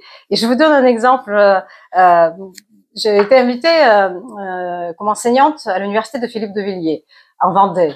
Et c'est une expérience très intéressante. C'est un institut catholique. J'y allais en me disant, bon, comme ça, je vais connaître toutes les nuances de l'antisémitisme. Enfin, bon, c'est pas nécessairement ça. Et c'est public différent, pas de drapeau palestinien, etc. Mais à table avec des collègues, donc j'apprends que quand même, Maréchal Pétain, ça représente quelque chose pour eux. Et en fait, c'était une collègue qui m'a dit, oui, Maréchal Pétain, elle parlait d'une autre amie à elle, mais je pense qu'elle parlait d'elle-même, qui glorifiait Maréchal Pétain, mais priait aussi pour le général de Gaulle. Alors, je dis entre deux, un antisémite et l'autre antisioniste. Alors, c'est pas de la tête parce que je vais pas parler de ça, on peut pas de tout parler, mais bon, il faut savoir. Celui qui a réuni tout ça, c'est Emmanuel Macron. L'antisémitisme et l'antisionisme.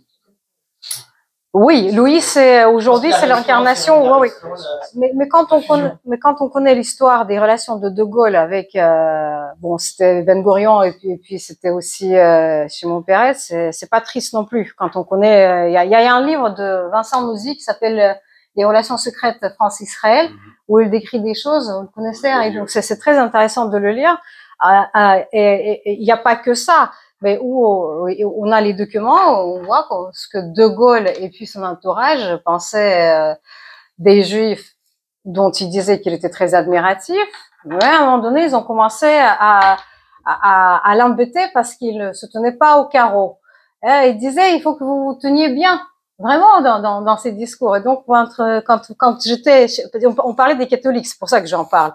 Donc oui, il y a de tout. Et là où je me dis, on est quand même cerné par un ensemble incroyable des discours qui viennent de partout. Parce qu'on croyait, il y a quand même des cercles d'amitié judéo-chrétienne, ça existe. Et on a beaucoup d'amis chrétiens qui s'en vont en Israël maintenant pour, je sais pas, aider les soldats, par exemple. Voilà, donc il y a ça. Mais d'un autre côté, il y a quand même l'ignorance absolue de ce que tu disais. Et moi, je pense que le Vatican II est mort. Avant que tu ne sois venu, je l'ai dit. Pour revenir sur ce qui se passe au niveau des chrétiens, bon, moi, je suis aux États-Unis et je suis encore en ligne aujourd'hui avec des gens. Les évangélistes. Qui sont évangéliques, mais des chrétiens en général.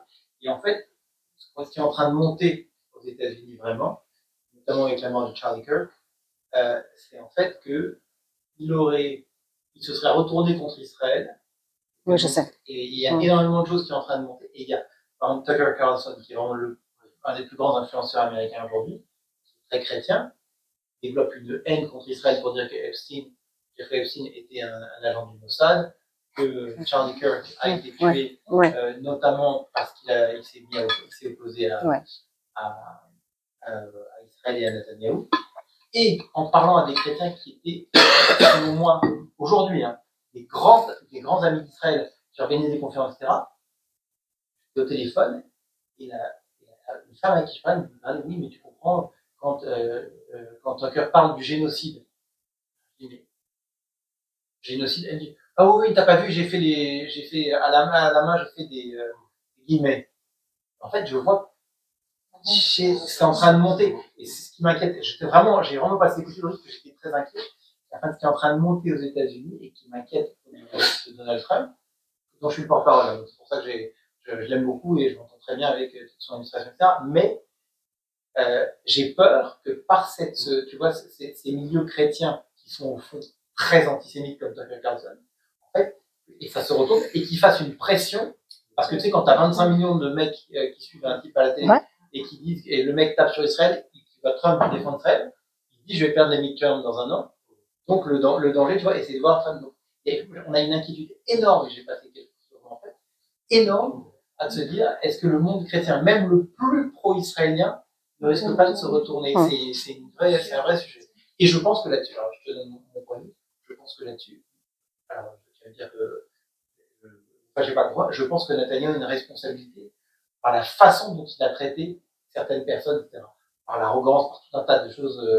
Je suis quelqu'un de très à droite, ne vous inquiétez pas. Mais ce que je veux dire, je suis probablement beaucoup plus à droite que lui et beaucoup d'entre vous aussi. Mais ce que je veux dire, c'est que la façon dont il a traité certains intervenants fait qu'il y a vraiment cette haine, tu vois, cette haine qui est en train de monter. La gauche, on a bien Et du côté de la droite, voir ça, c'est effrayant. Vraiment, parce qu'on n'a plus personne. Je veux dire, c'est vraiment, c'est des démagogues. Hein.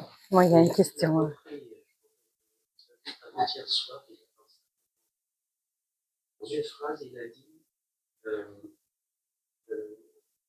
combattons nous contre le même.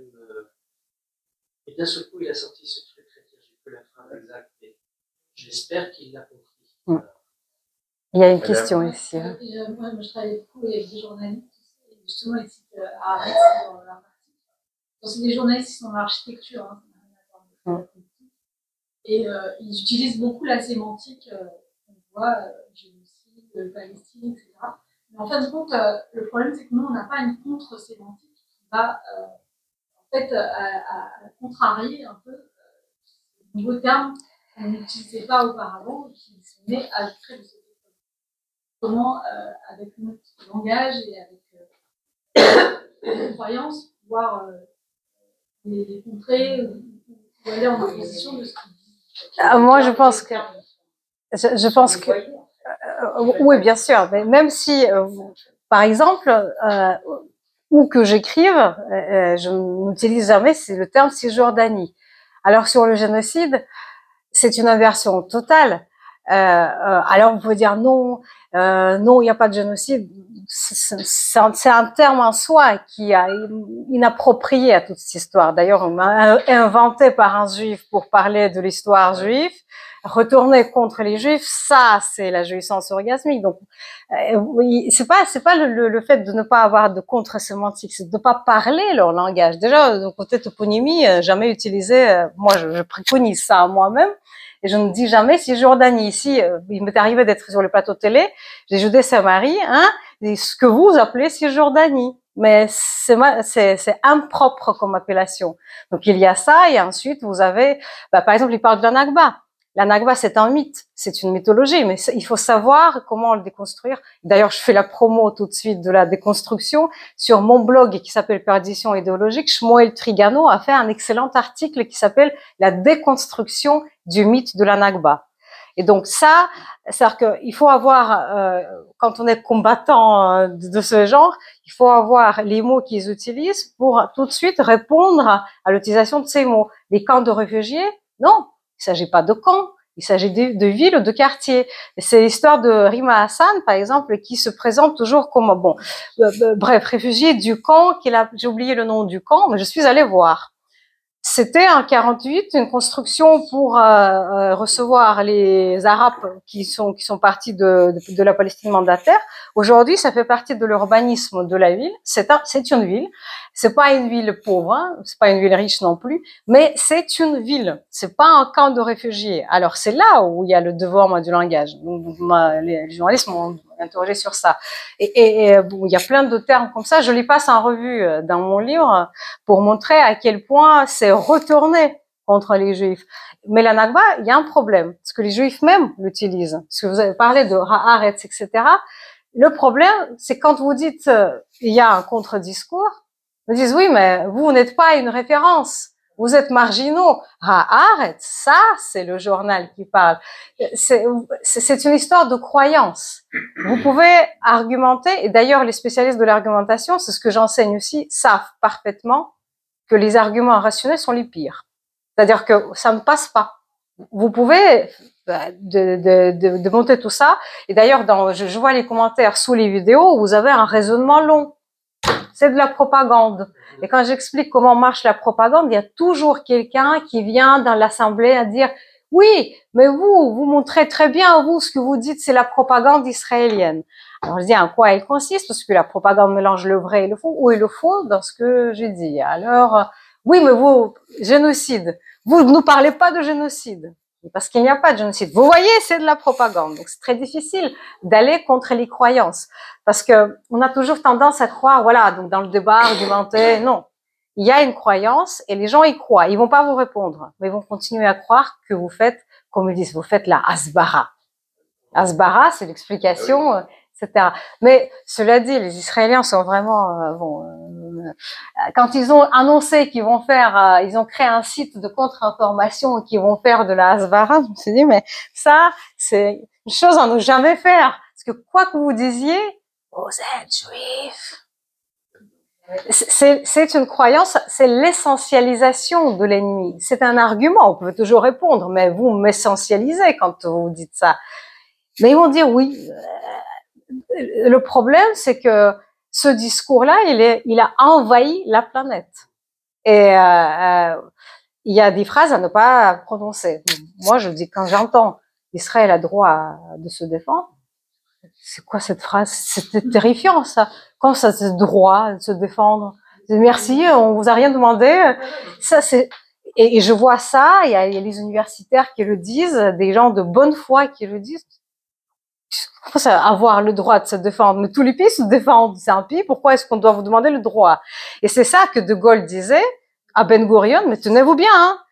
Quand il a dit la guerre de 6 jours, pourquoi il y a une rupture comme ça? Parce que De Gaulle a dit, ne vous inquiétez pas, s'ils veulent vous exterminer, on va vous défendre. N'attaquez pas les premiers.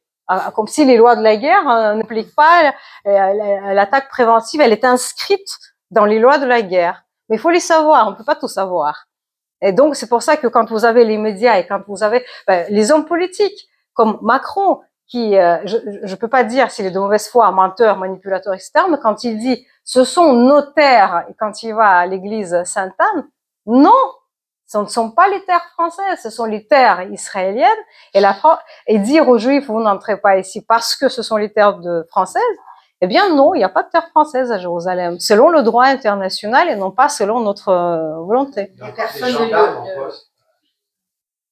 C'est-à-dire? Il y a des gendarmes en poste. Mais bien sûr, mais selon le protocole en plus, et c'est ce qu'on lui a répondu, les gendarmes sont obligés d'assurer sa sécurité. Les gendarmes français, oui, oui. Oui, bien sûr. Mais ils sont en poste, bien sûr, mais c'est pas ça le problème. Le problème, tout s'est joué autour de la présence des Israéliens dans l'église. C'est ça, première chose. Et deuxième chose, je parle du discours, je parle du mensonge. Parce que vous avez pu lire partout. Ah oui, c'était très intéressant parce que ça, partout, on l'a lu quand Jean-Noël Barrot, il fait le même truc dans l'église Paternoster. L'ancien ambassadeur français, comment il s'appelle, Gérard Haro, il a été interviewé par Le Figaro et je vois une petite parenthèse, personne ne l'a remarqué. Il dit apparemment, et je vais trouver ça parce que selon le droit international, la France ne possède pas de terre en Israël. Une toute petite parenthèse où il fait référence au droit international. Il n'est pas dupe, hein. Mais après tout le discours où il dit violation, il y a cette parenthèse-là. Donc, il faut qu'un bon défenseur soit expert en langage, politique, diplomatie, loi, droit. Enfin, le juif, il a besoin d'avoir une quadruple vie pour tout savoir. Mais jamais personne ne les a contredits. Tous ces présidents, en fait. Il y a des gens qui le savent, mais les médias officiels et publics ne donnent pas la parole aux gens qui le savent. Pas en France. Personne, alors bon, c'est facile, mais personne n'a contredit Macron ou Chirac. Enfin, je veux dire, Netanyahou, enfin les premiers ministres israéliens ou même le président de l'État d'Israël ne les a jamais remis à leur place. De manière à citer le droit international, non, pas à ma connaissance. Parce que c'est pas tout de dire, oui, vous, les Français, ça. Mais ça, c'est un argument de taille, de poids. C'est écrit dans les textes des traités internationaux qui font office de loi et que personne ne peut annuler. Oui, mais non, mais ce que je veux dire, c'est que... On peut se battre tant qu'on veut. Si le gouvernement israélien ne fait pas le travail... voilà. Mais il ne fait pas le travail. Moi-même, je croyais que c'était oui, français. non. Enfin, je veux dire, bien sûr, ça fait partie on a intégré ça. Ça rentre dans le cadre des lacunes de communication qu'on reproche à Israël de manière assez régulière.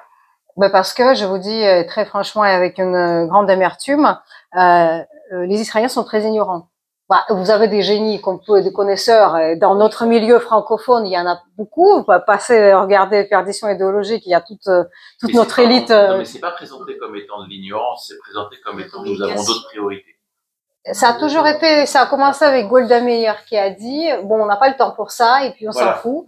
Et c'était le début, en fait. Elle était... J'ai l'impression qu'ils ont quand même suivi cette voie. Ils ont suivi cette loi depuis toujours, mais quand je connais bien les universitaires, ils disent nous faisons ce qu'on peut. Je dis oui, mais eux aussi ils croient que oui, ils connaissent pas ces choses-là. Parce que quand on vous dit, moi aussi je pensais oui quand même, mais oui. Ce qui m'a choqué dans le discours de Chirac quand j'ai travaillé sur ça, c'est qu'ils disent vous devez sortir. Quoi, les Juifs n'ont pas le droit d'entrer dans l'Église, pas une mosquée, bon sang. Mais après, en regardant les textes, et j'ai parlé avec les juristes, c'est confirmé. Il y a un article de Michel Calvo, vous pouvez le voir sur Perdition idéologique, où il parle du droit international, où lui explique, en citant les textes, qu'il n'y a pas de possession française en terre sainte. Comme ils disent, il y a la présence prestigieuse dans les églises, etc., catholiques. Mais il n'y a rien qui appartiendrait à la France. Et ça, évidemment, il faut le savoir, parce que vous pouvez pas le savoir comme ça. C'est pas un savoir qui vous descend. Donc c'est quand je dis que la bonne nouvelle, c'est quand on est juif, on est obligé de tout savoir pour se battre avec ces gens-là. Oui, mais les personnes le savent, mais ne le communiquent pas au reste du monde. Non. Le savoir et le faire savoir. C'est tout. Il arrive un moment où peut-être il faut parce que le président de l'État d'Israël, je pense que c'est lui ou le Premier ministre, quel qu'il soit, c'est à eux de le recadrer et de le dire. Voilà. Je vais vous dire, on a essayé de créer des projets éducatifs pour Israël, pour le public, bon, francophone, moi je peux le faire en anglais et en hébreu, mais j'étais frustrée de voir ma génération ne rien savoir du tout, un projet où on parle de tous ces problèmes-là, parce que quand il y a quand même des grands spécialistes de l'antisémitisme qui ne sont plus, enfin là-bas en vie, Robert Wistrich, qui il écrivait en anglais, Shmuel Trigano, qui est en Israël, etc., ils le savent parfaitement. Mais le problème, c'est que c'est un savoir qui reste assez marginal. Il n'est pas enseigné dans les universités israéliennes. Et même quand vous avez des arabistes israéliens, il y a des gens qui l'arabe très bien enseigné dans les universités. Ils savent rien sur l'islam, rien. Ils connaissent bien les médias arabes, le monde arabe actuel, mais quand on les entend, rien qu'à utiliser à l'écoute un arabe pour faire la communication, les bras vous en tombent. C'est-à-dire que le problème n'est pas qu'ici et là, mais c'est un problème qui est interne au pays. Et par exemple, j'ai proposé, je vais donner un exemple personnel, je m'excuse, en 2017, je me suis dit, j'en peux plus, moi. C'est plus possible. Et j'ai proposé à mon ancienne université de Tel Aviv de créer un département de l'analyse de discours pour éventuellement travailler sur l'idéologie, l'argumentation, etc. On n'a pas besoin de ça. Pas du tout. Enfin, ça va, ça marche très bien. Je dis quoi, ça va. Vous étudiez ici la littérature française, mais vous n'avez absolument pas des structures qui permettent de comprendre ce qui se passe. Et puis enseigner le droit, même vulgariser. Toutes ces histoires les territoires occupés, ça n'existe pas. C'est pas occupé. Tous les juristes le savent. Vous avez toute la discussion de la Cour pénale internationale, mais ces territoires, dans le droit, ne sont pas occupés. Il n'y a pas le terme occupation dans le droit international quand j'en parle aussi. Moi, j'avais cru comprendre, c'est rien, que quand on gagnait des terres par une guerre, ces terres nous appartenaient. Et il n'y a pas que. Ça nous appartenait, disons qu'on ne pouvait pas. C'était conquis. Non, pas seulement, parce que. Non. Il y a annexion, et ça, c'est en termes du droit international, exactement. Donc, en fait, quand la Jordanie a annexé, bon, je sais pas si vous avez un peu de patience, je vais être brève là-dessus. Il faut bien comprendre que la résolution 181, qu'on cite, elle n'est pas coercitive, elle n'a absolument aucun pouvoir législatif ni rien du tout. Le plan du partage, pas coercitif non plus. Quand les Juifs ont dit bon, on peut plus, on accepte en 47, les Arabes ont dit non. Ce qui fait le droit vraiment, ce sont les traités internationaux qui ont précédé le partage et le texte du mandat, vous trouvez en ligne, 1982, où il dit clairement la reconstitution de l'État juif sur cette terre. Reconstitution, pas l'établissement, et c'est dit dans le traité international. C'est le dernier texte qui a été entériné par le traité de Sèvres, de 1982, 1922, traité de Lausanne 1923, qui entérine le texte des mandats. Vous le lisez en ligne, c'est la même chose. Et donc le statut dans le plan du partage, là, la Palestine, là, ça devait appartenir à l'État d'Israël. On va pas recommencer, enfin, on n'a pas le temps pour parler de la Jordanie qui a été coupée aussi, et dans le texte du mandat en 22, c'est marqué par les juristes que pour des raisons historiques, les Anglais se sont laissé le droit de couper ce territoire et l'a donné pour former le royaume hachémite.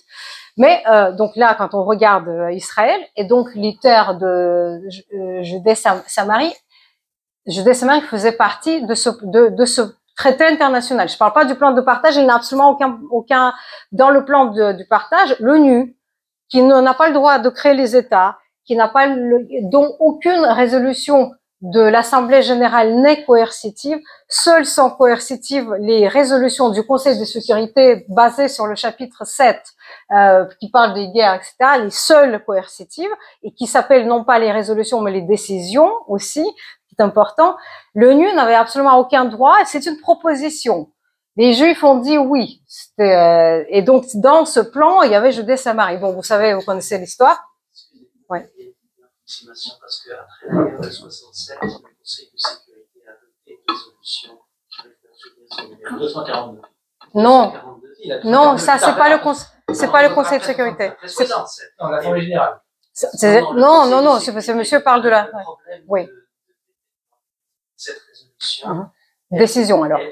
Cette décision du Conseil de sécurité qui suivie la guerre de 67 fait référence aux terres prises et occupées. Oui, mais il n'y a pas la. Alors, c'est juste très important. En français, je dis en français, oui, vous avez raison, il y a deux termes. Des territoires occupés, oui. Et en anglais, occupation. Non, je crois que vous confondez. En anglais, on dit deux territoires occupés. Non, c'est pas ça. Je sais. Non, ce qui est important, c'est de dire qu'il y a une règle à l'ONU, que c'est l'anglais, quand il y a un désaccord entre la langue française et l'anglais, que c'est la langue l'anglais qui prime. Ouais. Donc, comme Israël a, entre guillemets, libéré le Sinaï, c'est-à-dire plus de 90% des territoires occupés, on peut considérer qu'Israël a donné des territoires occupés. C'est pas à cela que j'ai réagi. Toi, tu parles de la résolution 242, qui est une résolution de l'Assemblée générale. Et vous, apparemment, vous parlez d'autre chose. Parce que c'est pas la même chose.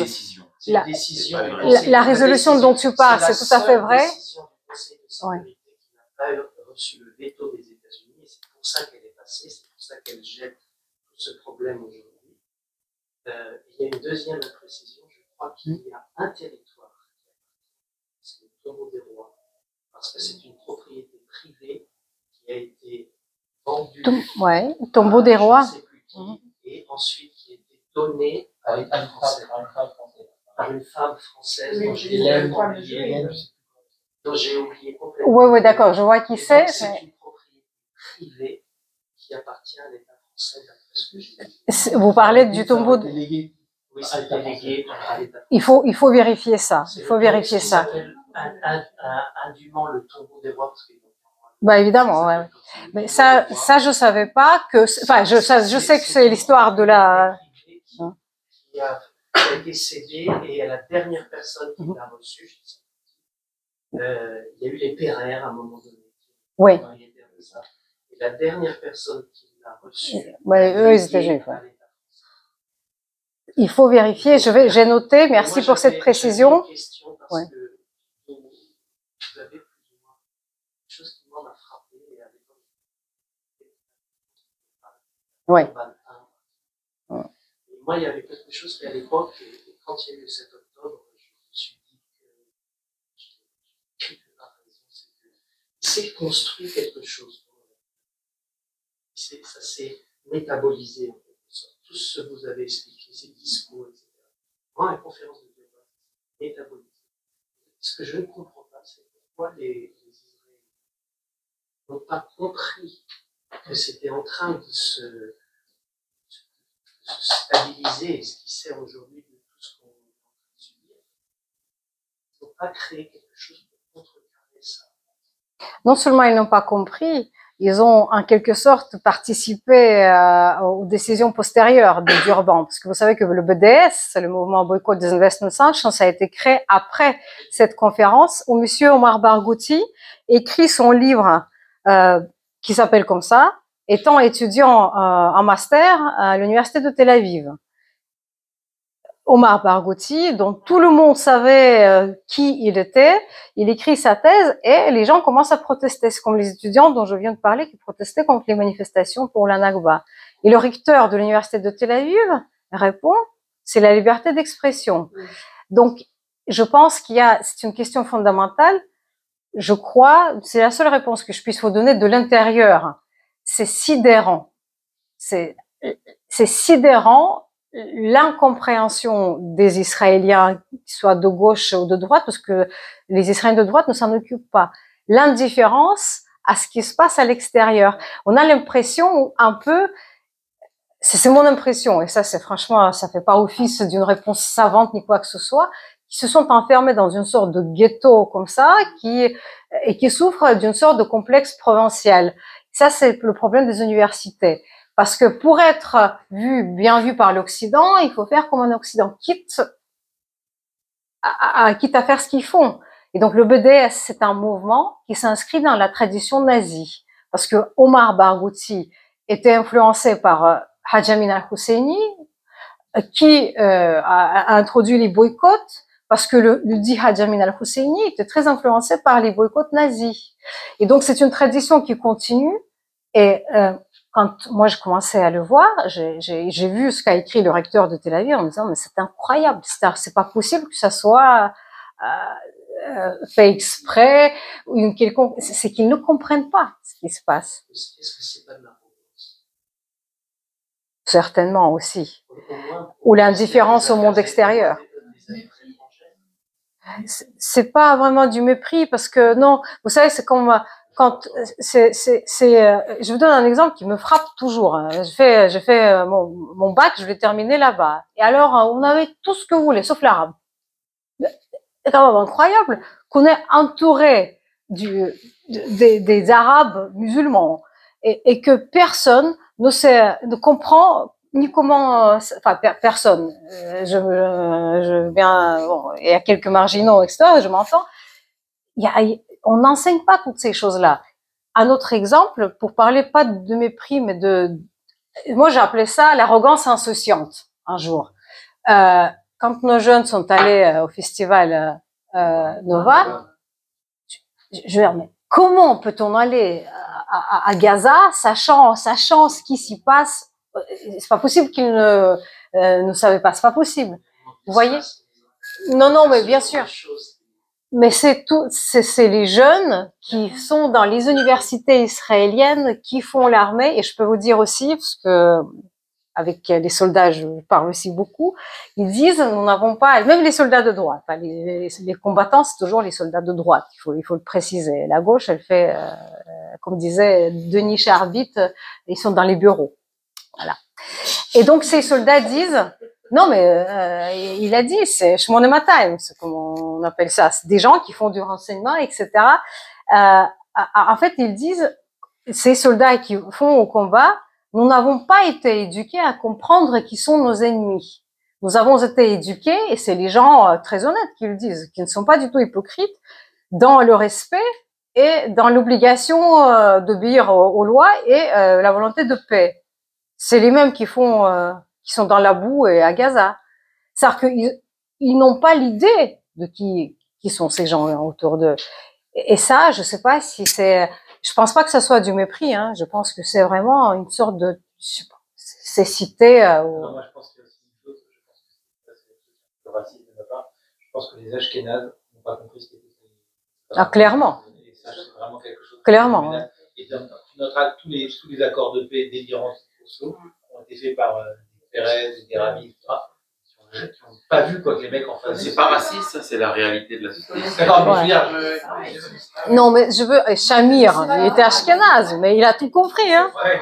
C'était le seul, ça je veux dire, pour un peu, mais Shamir était le seul qui a compris, pas parmi les gouverneurs ashkénazes, mais sinon je partage ça. Il a intégré la culture des gens qui vivaient autour de lui. Oui.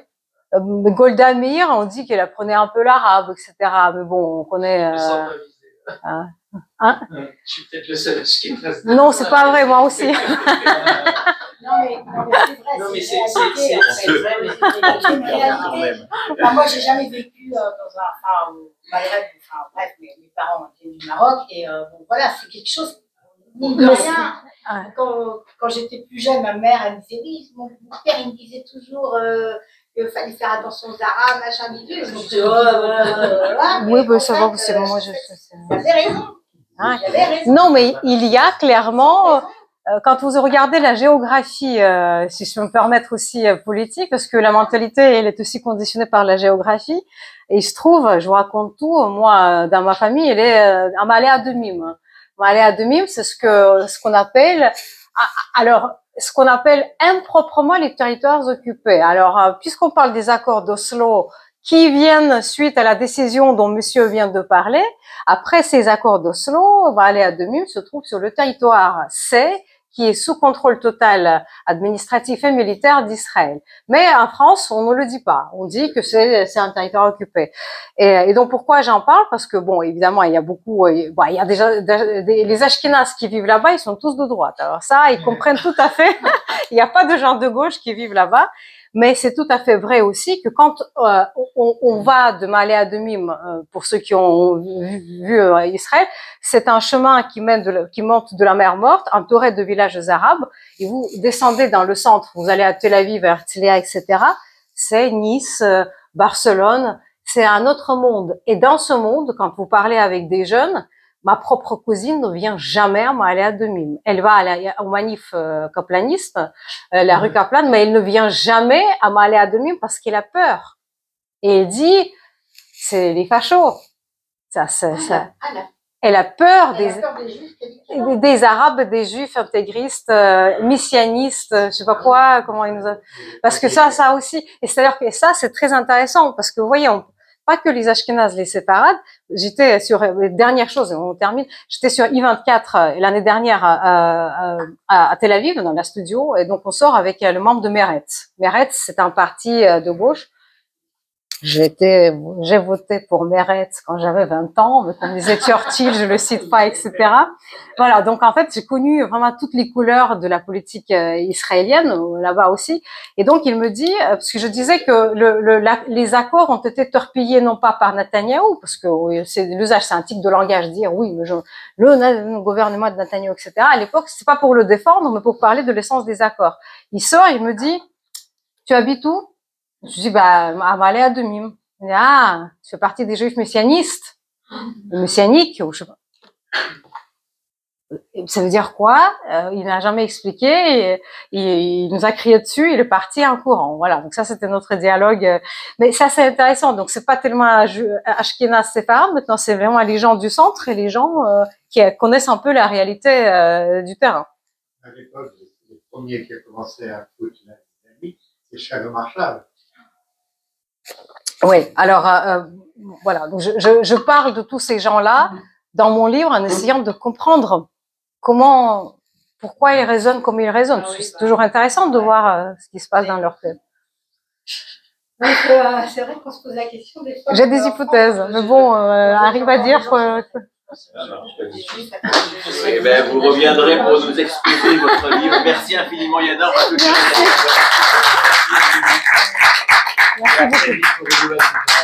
Merci beaucoup.